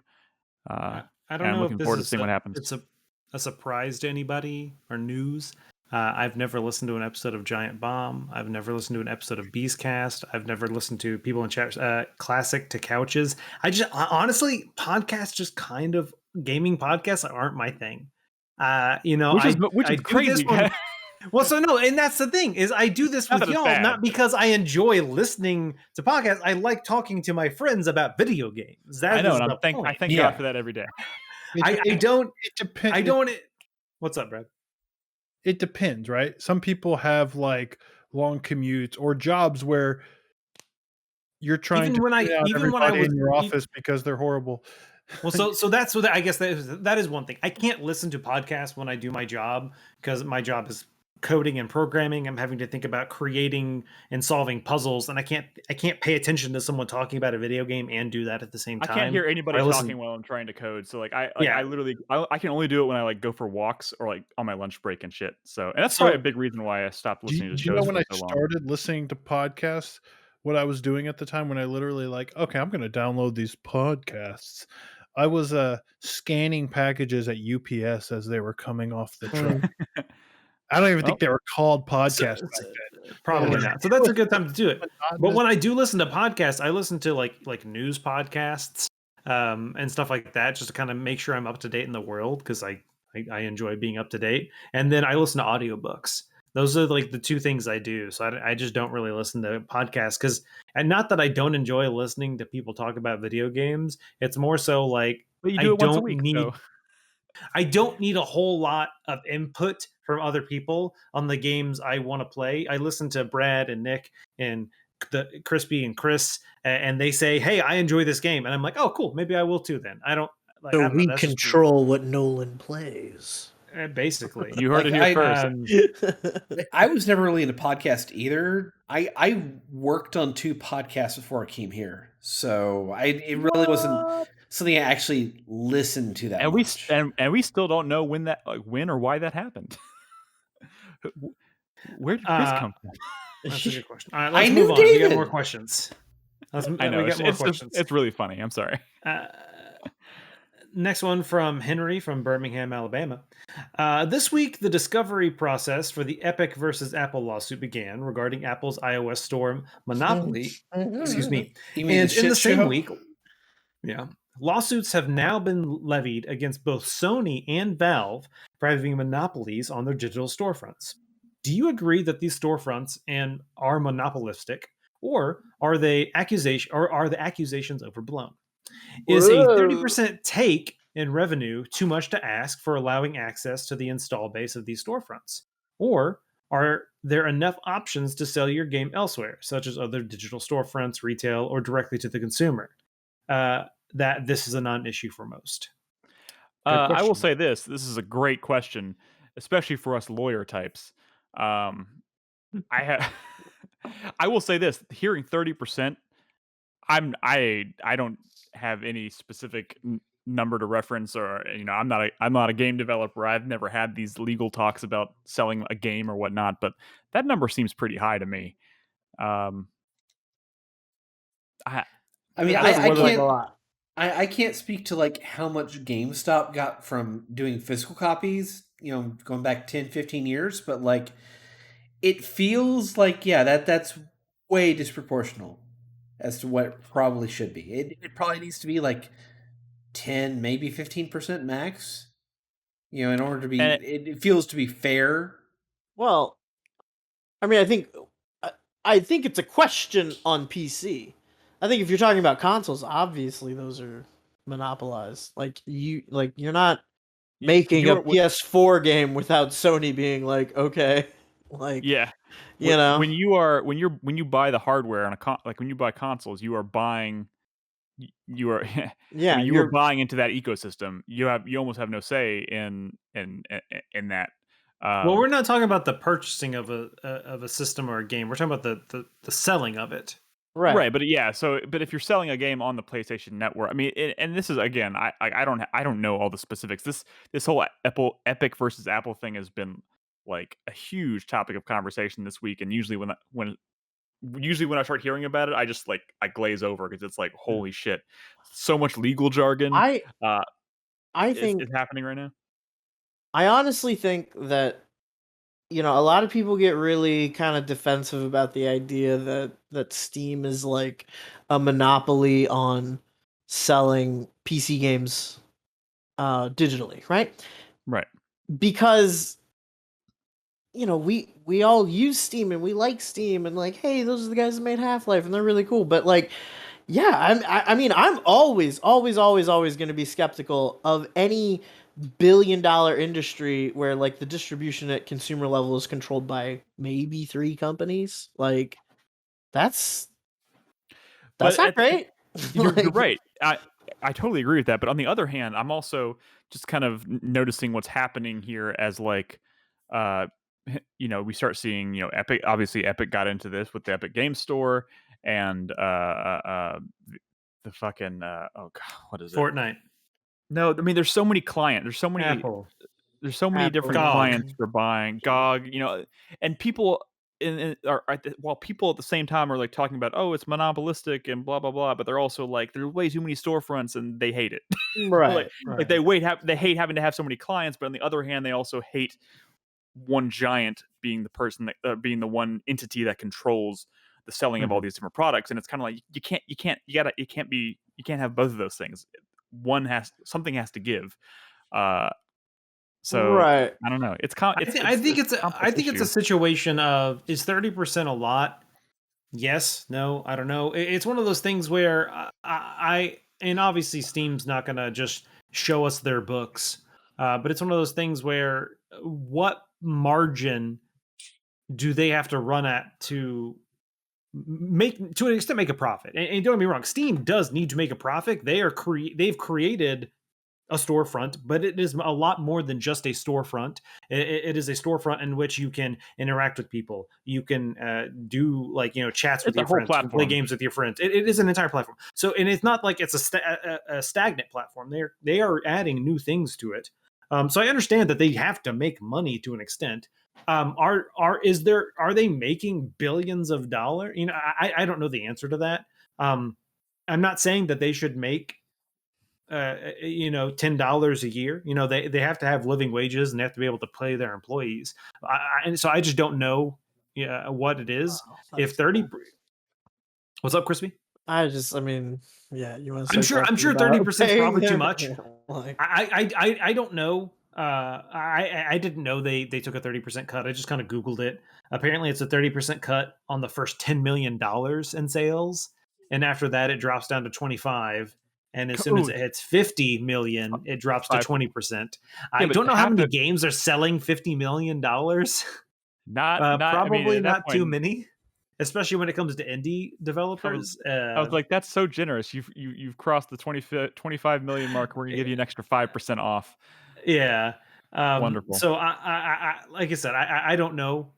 Epic Game Store takes 12%. Girgamir was saying, and I do remember that because I remember that being a big deal, and that's why a lot of people were doing exclusives with the Epic Game Store.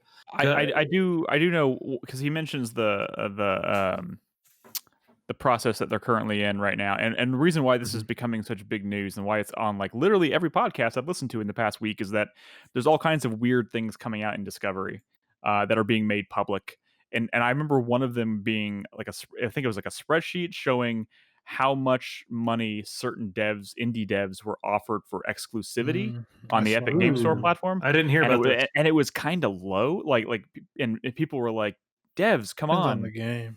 Yeah, I mean, it kind of depends on the game, but like, it was kind of surprising, considering how much money has to be invested in the development of a game, and like how many of these studios are like, a sizable studio, and it's kind of like, this is the amount of money that you took for exclusivity. I feel like they could have probably fought for more. And well, think about this though. When you have that exclusivity agreement, number one, those exclusive games, they're normally going to be ported to other systems. So they'll get Xbox copies, they'll get PlayStation copies, they'll be Switch copies. So they're expecting to get more of their revenue from those.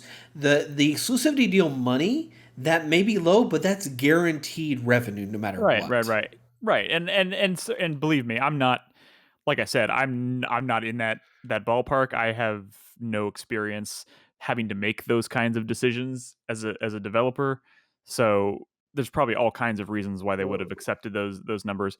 It's just there's lots of things that are coming out as part of this process that are getting into the public domain, and like every podcast seems to be like, well, this came out today and this is interesting, and like people are having conversations about Sony, even though Sony is technically not even really. They were having conversations about Sony and crossplay. Well, Sony's doing shit where like if you put your game on a PlayStation and you want to enable crossplay, they're gonna take a share. They're gonna take a larger share of the money you make to how did they say it? To offset the reduction in revenue from enabling crossplay.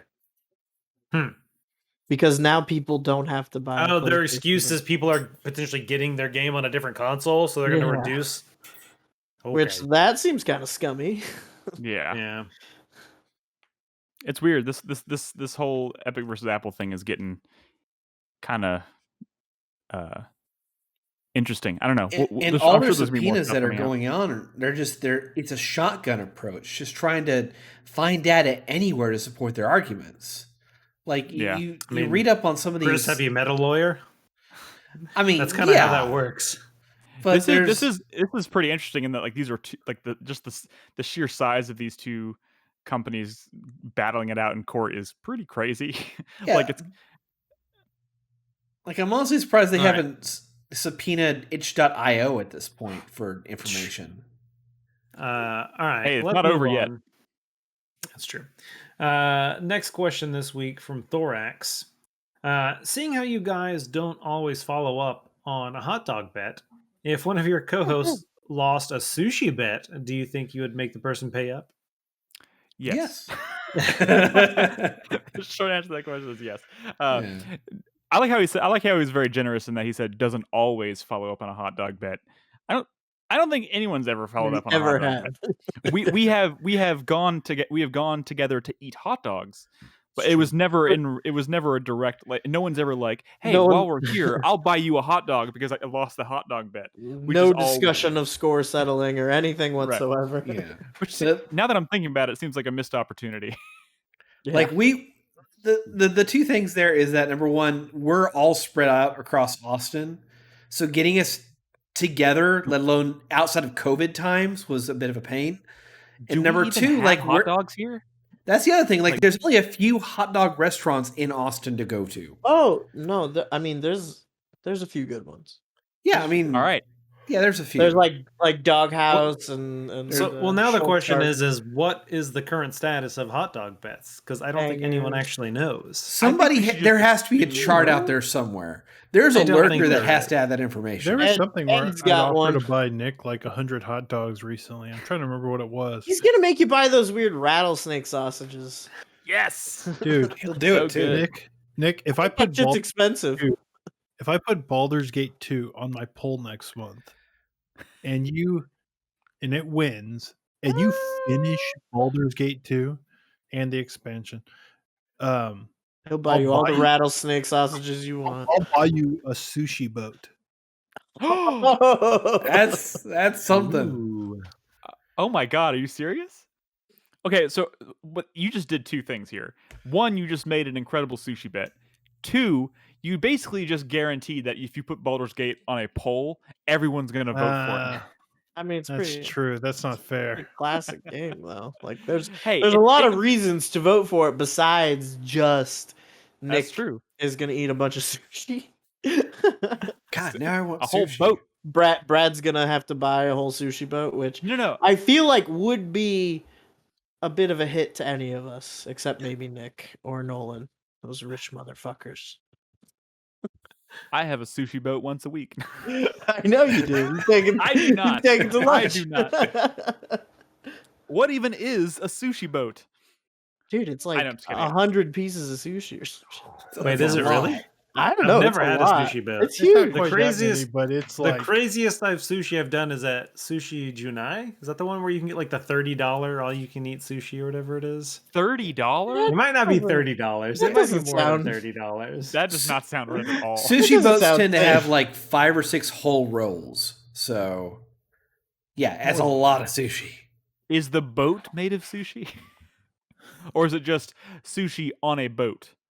It's a presentation thing, so it's usually served like on a wooden platter that's kind of shaped like a boat or something like that. yeah, it ain't a fucking canoe, man. It's like the Santa Maria. Yeah. Okay, I mean, whole here's the ass thing. ship.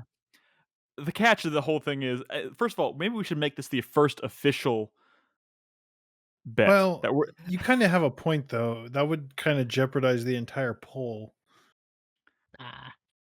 No, hey, one it's listens it's to a this month show. away. It's a month away. People will forget. People have very short memories. I don't know. Next question. So We yeah, can it up is the Sushi stakes if you Junai. want. All you can eat sushi. So, but here's the thing: you would have to put like a deadline on it. That way, if I lose, I have to buy you a sushi boat. Oh no, that's not worth it to you. That's not fair because there's no way you're gonna finish Baldur's Gate.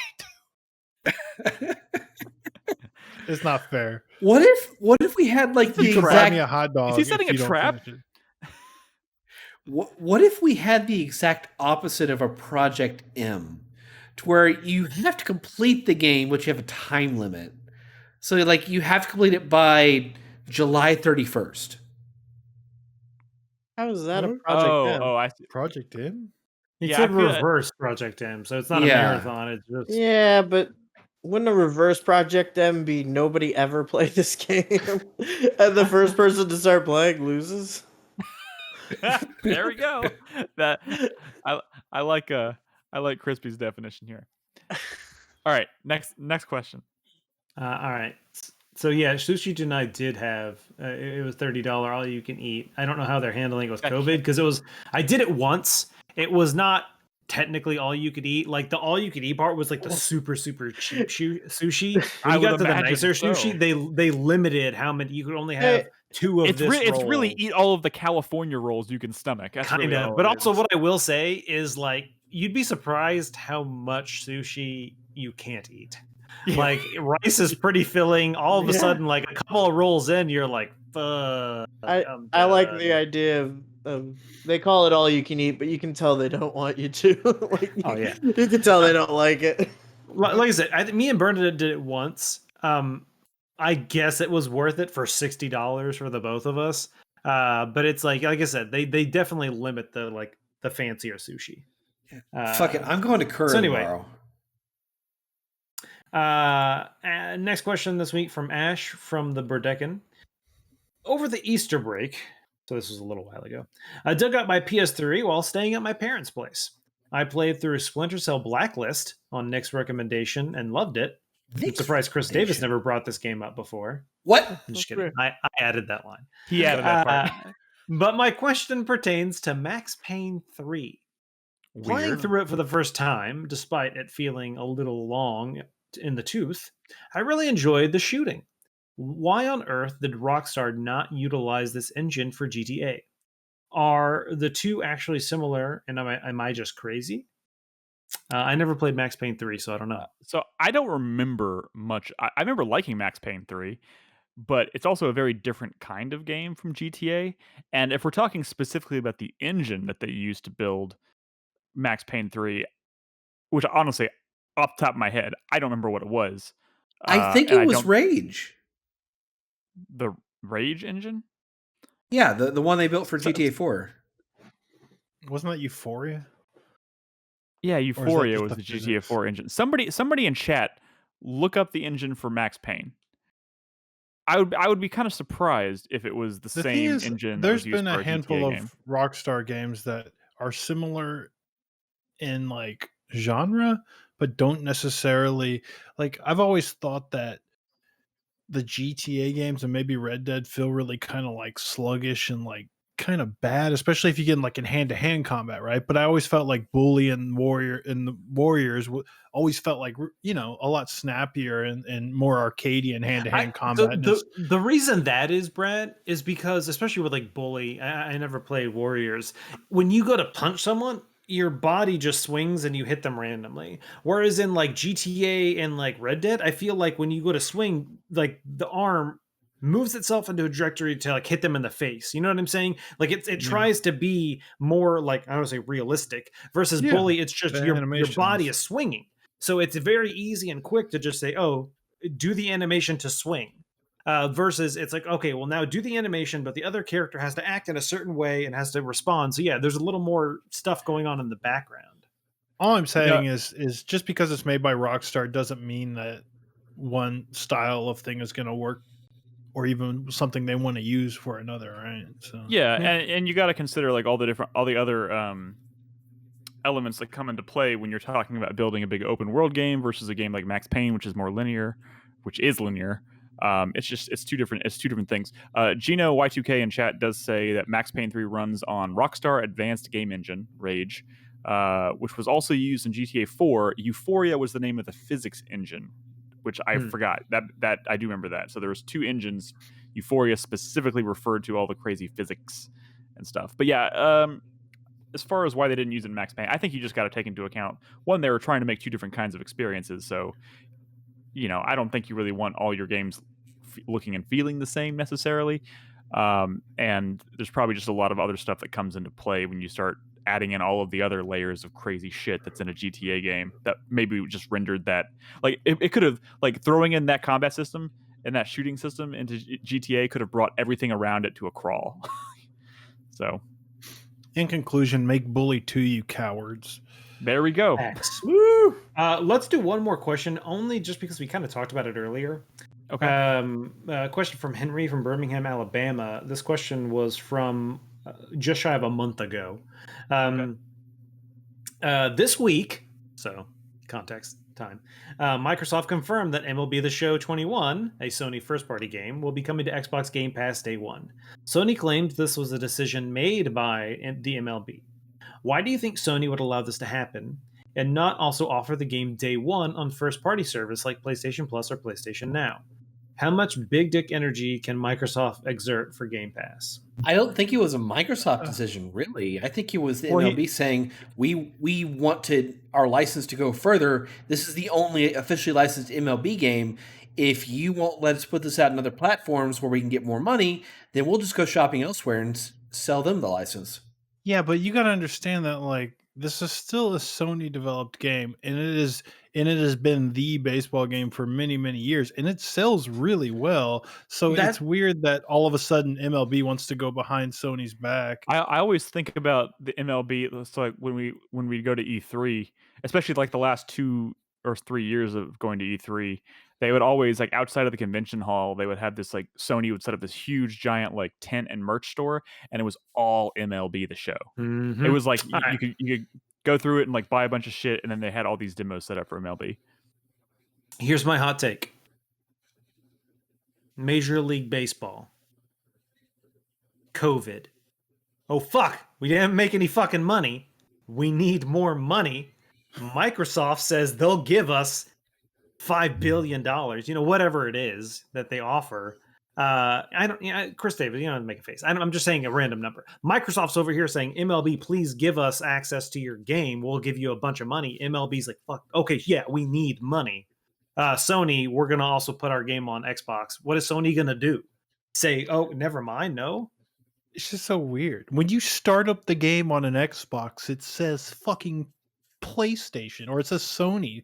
Wait, does it still have weird? Yes. They made the game. I like how this question was framed like how much big dick energy does Microsoft has? Like I almost feel like this is Sony's big dick energy. So, like, bitch, we'll put. I think it's you can see our logo on your platform.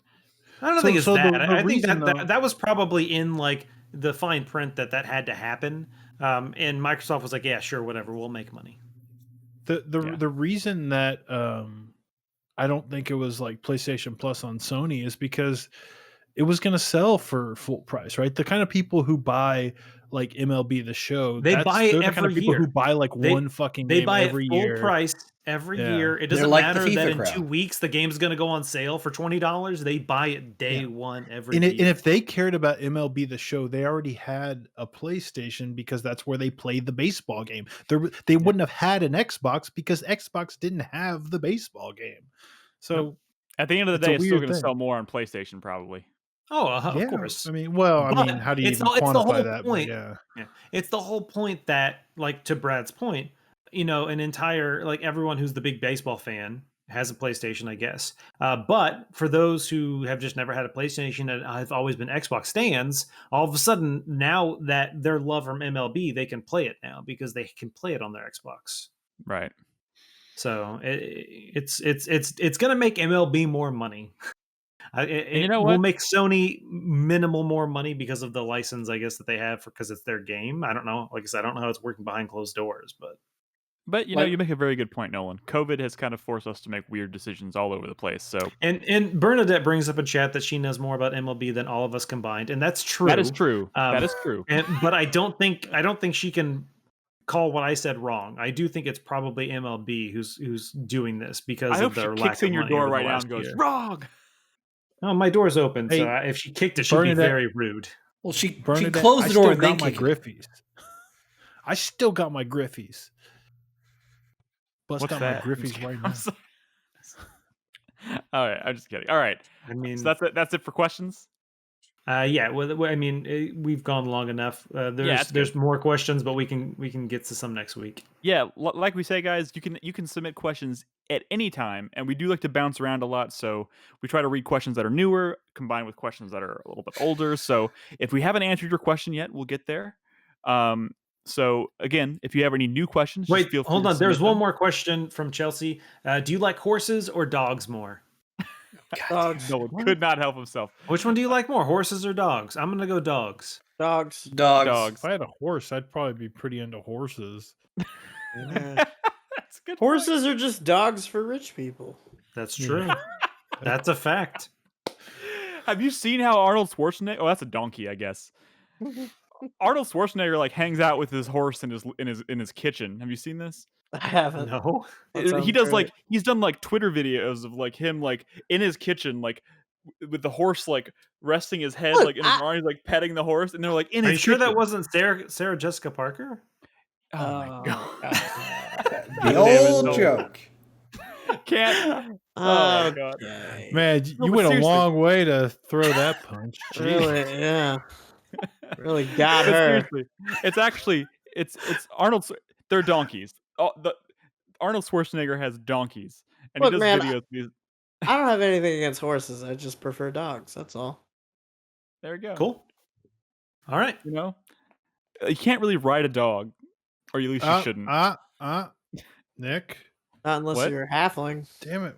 Where is it? Here. You can ride this dog, motherfucker. Oh shit! He holds up a Palamute. It's more of a wolf, really. Yeah, which is a type of dog. Well, all right. Okay, guys, whatever. Thank you, Chelsea, for that very insightful question. We appreciate it. All right. Thank you all for your questions. Again, if you want to leave us a question, if you're a supporter on Patreon or Twitch, all you got to do is go to Discord at discord.gg/4player, find the supporters channel, and pinned in that channel is a link to the forum. You can submit any time of day, any time of week, and it'll be added, and we'll get to it on a future show. And maybe just ask a few more family friendly questions. Hey, you know what? I'm really happy people are asking news related. It makes the occasional "Do you like dogs or horses?" question that just I can deal with it. I can handle it. You like dags? Dags? We got dags. You like dags? Yeah, I like dags. All right. So, guys, time to wrap up the show with the 4-player minute. You know how it all works. Hype, sweat, thank you, fuck you. Brad, take it away. Okay, my hype for this week, I'm going to go with Resident Evil 8. I want to reiterate my love of this series. I feel like I'm often very critical of it, which is fine, right? But when you compare that to Nick's loves everything, right? You know, it makes me come off as the one who doesn't really like the series, but I actually love it a lot. It's one of my favorite franchises. So, did you just I'm still very excited for Resident Evil 8. Do you just perpetuate the idea that I love everything? Just that you love loving things, Nick. What's wrong with that? No, it's I'm nothing. a positive person. And it's not even everything. He fucking hates what was that thing we were talking about the other day that he hates for no reason? Good stuff. No, there was something that he despises for no reason. I'm trying to remember. Is we it called game? it like the Onimusha 4. Oh. Well, I do hate Onimusha 4. I share that passionate hate for Onimusha 5. First of all, I don't Devil May Cry 5. I don't hate Devil May Cry 5, but I was certainly disappointed by it. Resident Evil 6, I hate. There's something he really hates for no reason. Resident Evil 5? I can't remember. No. Oh no, he hates the island in Resident Evil 4. Like he has this growing hatred for this part of this great game that's still completely fine, but you know, man, which is really funny because that is island. Resident Evil. But anyways, yeah, I love Resident Evil, and I'm very excited to play 8. My sweat is for Monster Hunter weapons that aren't the greatsword. You know, I kind of feared using the greatsword for a long time because I knew that once I started using the greatsword, I'd be addicted to the big chunky hits, those big numbers. Are you greatswording, Brad? Oh man, ever since I picked it up, I haven't stopped. Oh, it's so good. When you get the charge and then you do the flip and it hits the thing and the numbers go and you're like, ah! It's so good. Dude, today I made a sword and shield and I went into a hunt and I was like, what is this shit? Why would I ever use this garbage weapon? And I used the sword and shield for one hunt and I said, fuck this. So I went back to the greatsword. Greatsword! Woo! It's also why I don't use the longsword because I know as soon as I master the blade, I'll never want to go back. My fuck you for this week, I have 2 fuck yous. One goes to Konami. I heard some like news fucking recently, like they came out and said, "Oh, you know, we're not gonna fucking go. We're not gonna be at E3, but don't you worry, man. We got big projects coming or some shit. We're willing." You're like, motherfucker, prove it.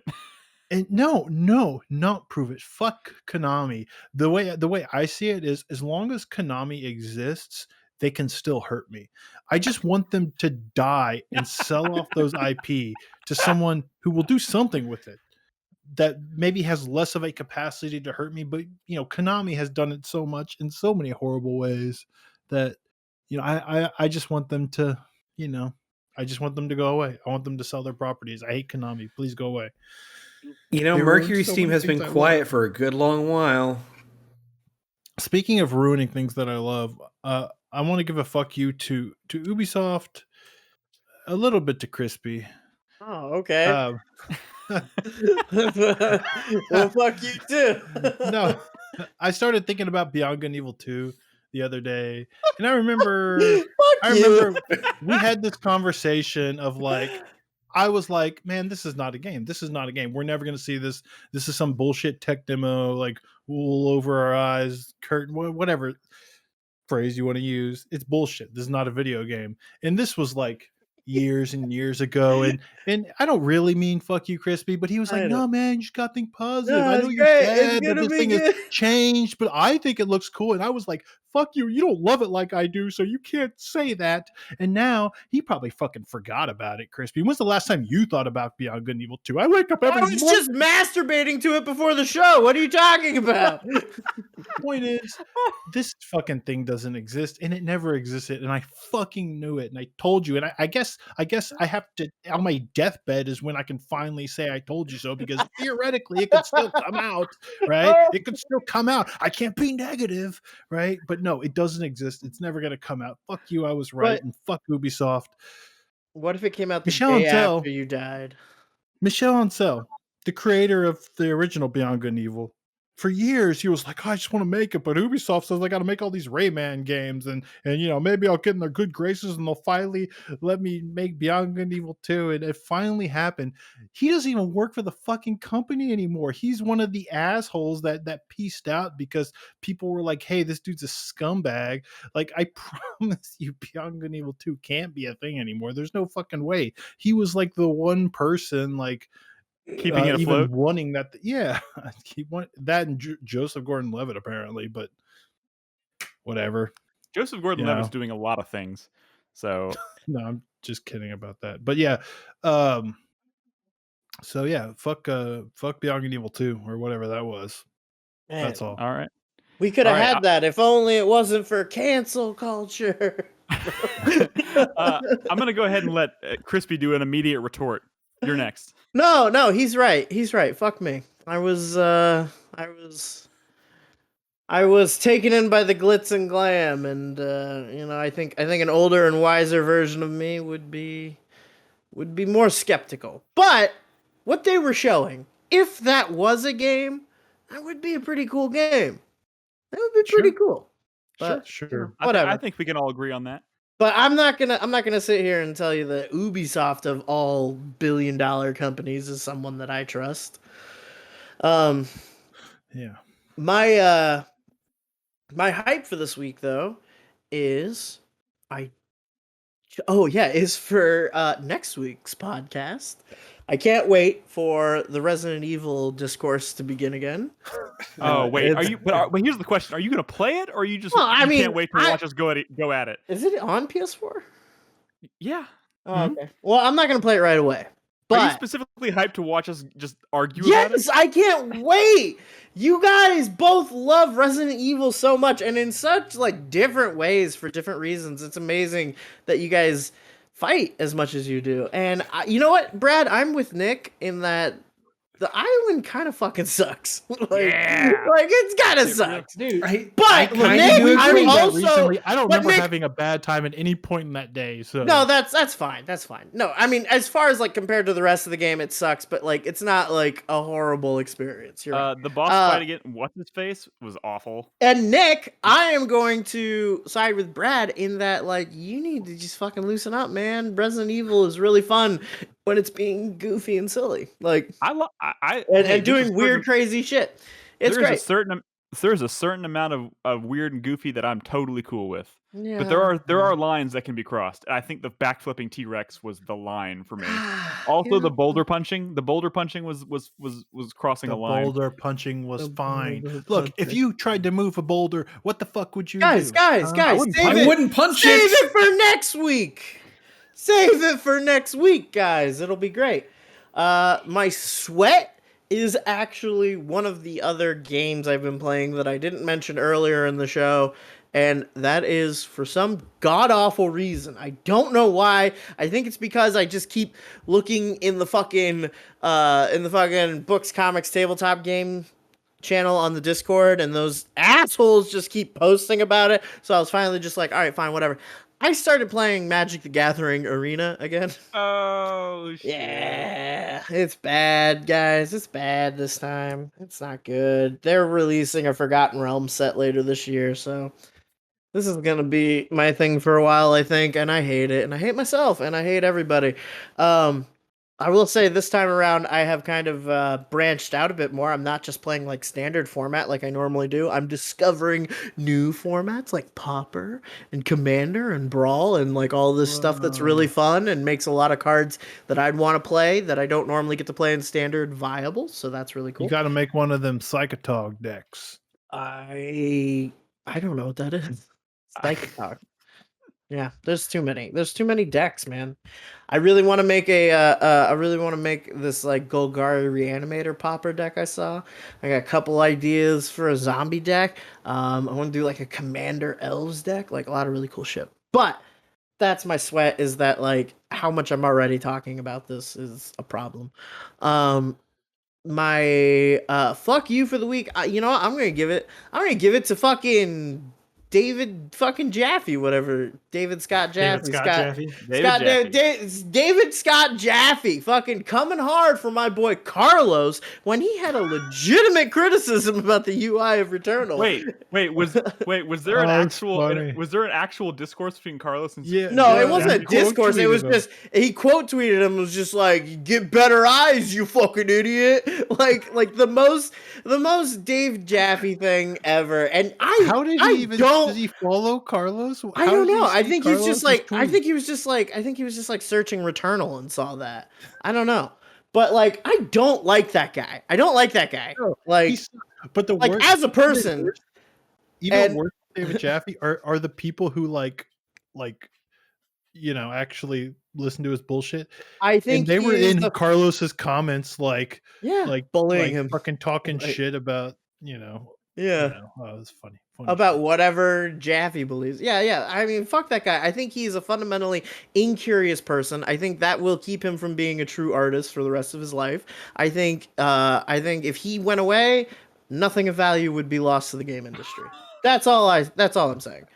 That is the most epic fuck you of the week. I think man, we've ever Twisted Metal's still good. Yeah, Twisted Metal was cool. Go fucking get a PlayStation 2 and play Twisted Metal, Brad. Who cares? Like it exists. Like, and it's over. Yeah, and it's over. And my thank you for the week. I'm gonna give it to the people who hopped on what was this, Monday, to help me run through the first bit of Alexander. I was playing with Jaeger and Gray Fox and Tack. Fuck Jaeger. He was like, "This is the best Alexander anything in Final Fantasy history." Dude, that cutscene in Final Fantasy 9, that shit's hard to beat. So come on now. Sure. But the raid series is pretty cool, man. I mean, it's pretty cool. I saw Jaeger say that about Alexander, and I was like, I didn't know that was a thing people thought about. But hey, I'll take his word for it. Right. But that's it for me. All right, Nolan, you're next. All right. My 4-player minute starts now. My thank you this week goes to Zerby for gifting me Control. We were having a conversation about that in Discord. He was saying it was a good example of a game that could really run my 38 through its paces, and I was like, I'd play it if I had it. And then he gifted it to me, so thank you for that. You didn't have to, but I've already started it. I'll probably play a little more of it as well. My sweat goes into all the new games that are coming out. Village, Returnal, Near, 1.2248769 420 plays it. I don't want to say I don't have any interest in them, but I kind of like, I have no kind of drive to play them right now. Subnautica? Subnautica is another example, which kind of leads into my hype. Is just I've been really into old games lately. It's that Warzone. It's got them. No, it's not. No, I've been playing Red Dead Redemption 2. I've really had an itch to play some more Persona 5. I've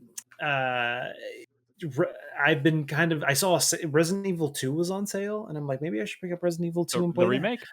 Yeah.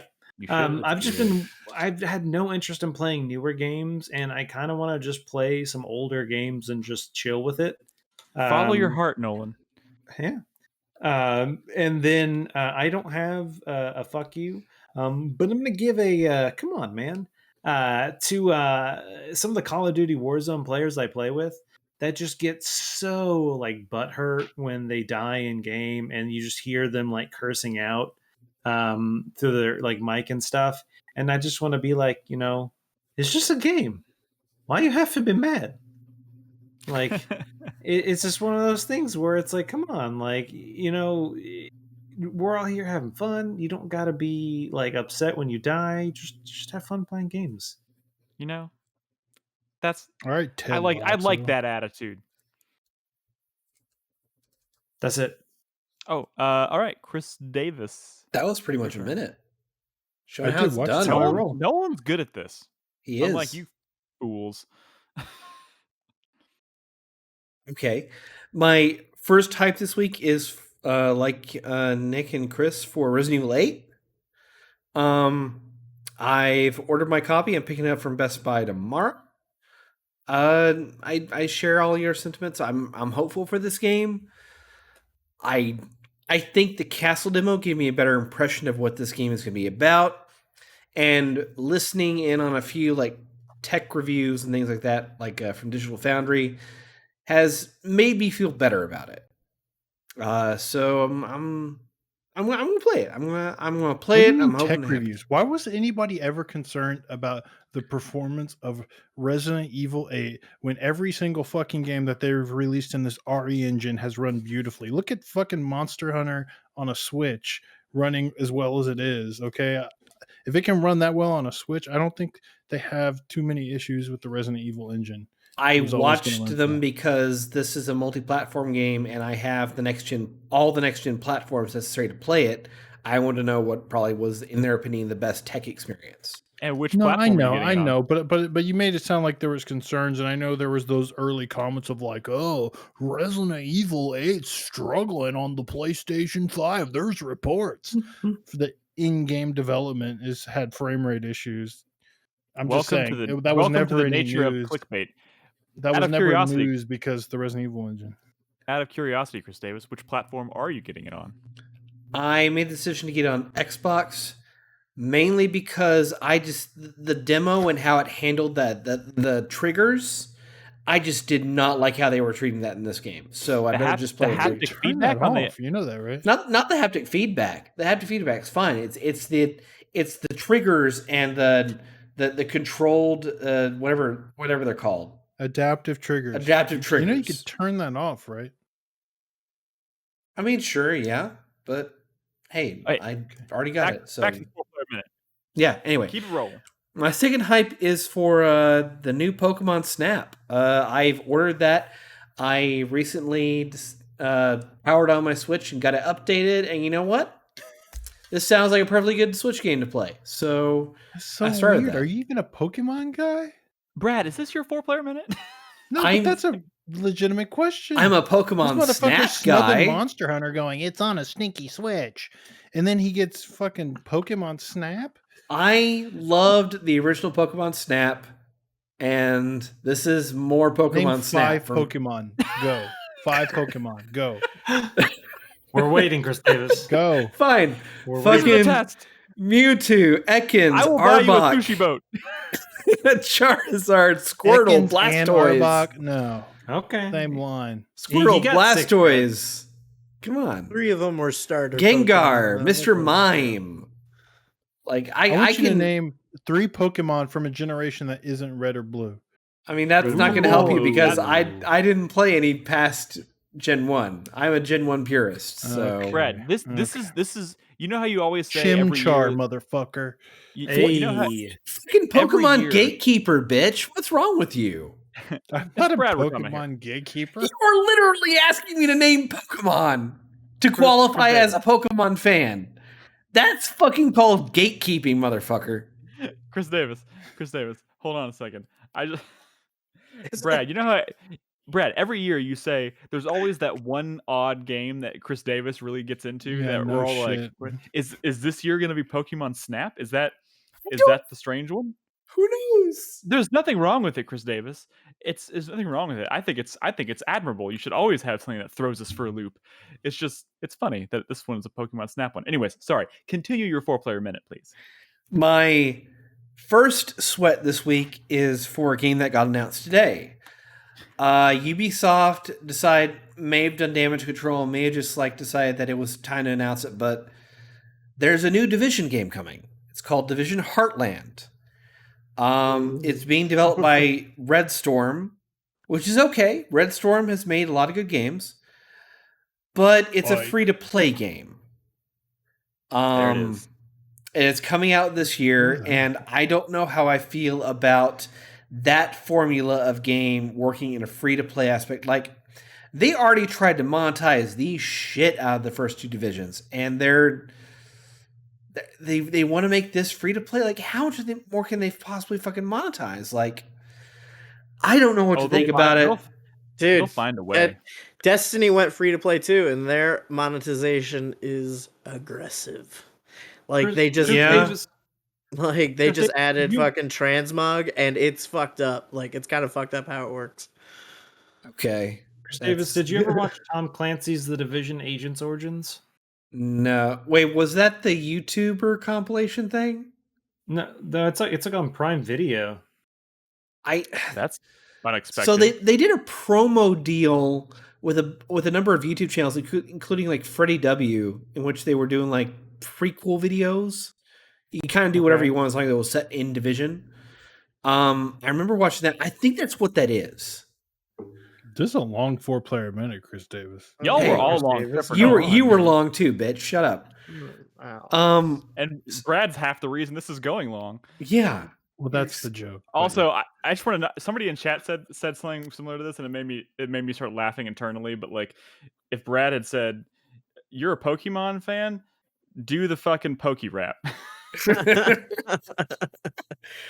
I don't think we need the poker rap. If he could sing the song, the intro to the anime. I wanna be the best. I think oh my god. Anyway, sorry, it just reminded me that on last week's show, Brad said, "I really wish Crispy was here because if Crispy was here and I had started singing the Reading Rainbow thing, he would have picked it up and carried it beautifully." Anyway, back to my 4-player minute. I'm kind of just sweating the Division right now because I don't know how I feel about a free-to-play game.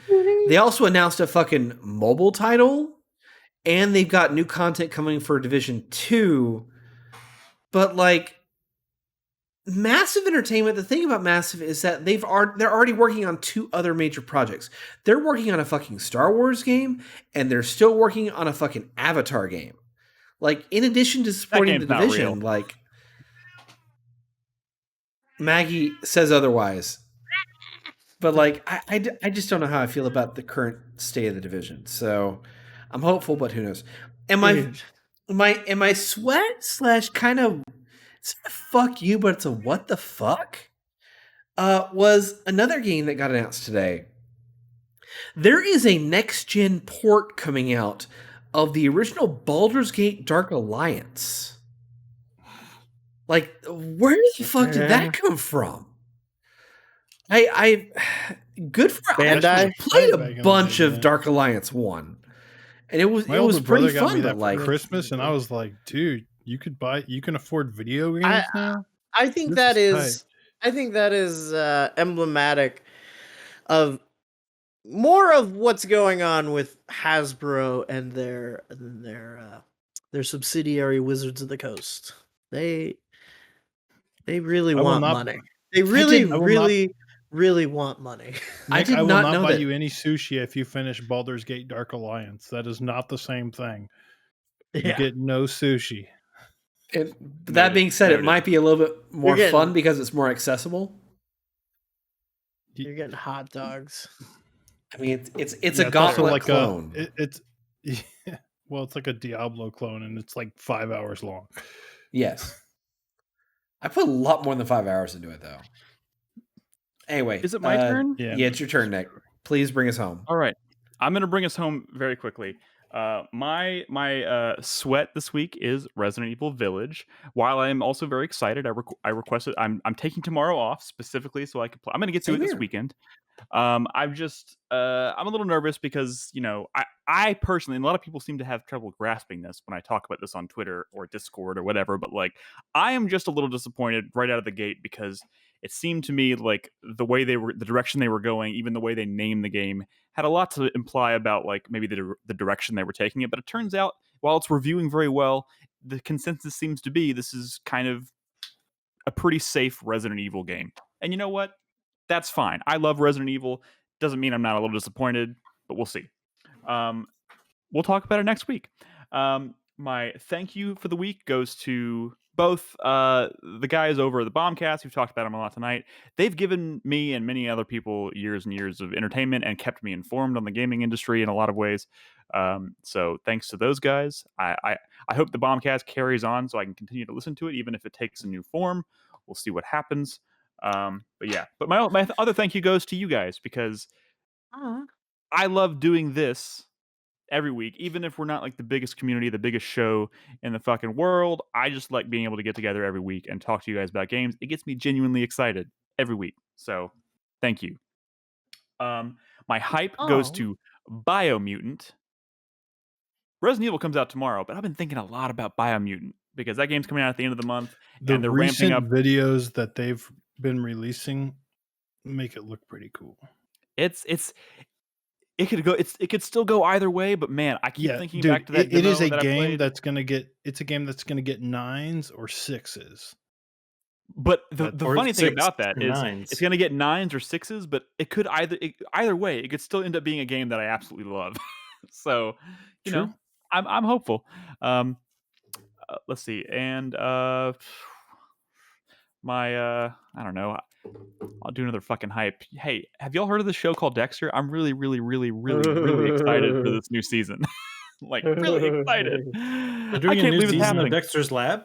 They released a teaser trailer, and it got me so fucking excited, and it said fall. I was totally expecting it to say winter, but it says fucking fall. Whoa. And I am just so fucking hype.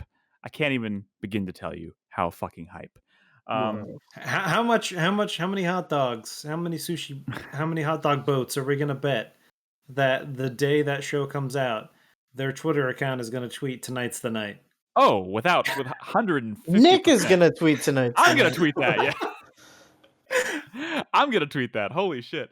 In fact, I would be shocked if their first like full length trailer for that show for this new season doesn't include the words "Tonight's the night." But we'll see. Anyways, I'm super fucking excited. But yeah, that's gonna put a wrap. I'll buy you on a the sushi boat if you don't like it. Hey, he's gonna like it no matter what. No, I mean, Crispy's got a point. I'm gonna like it no matter what.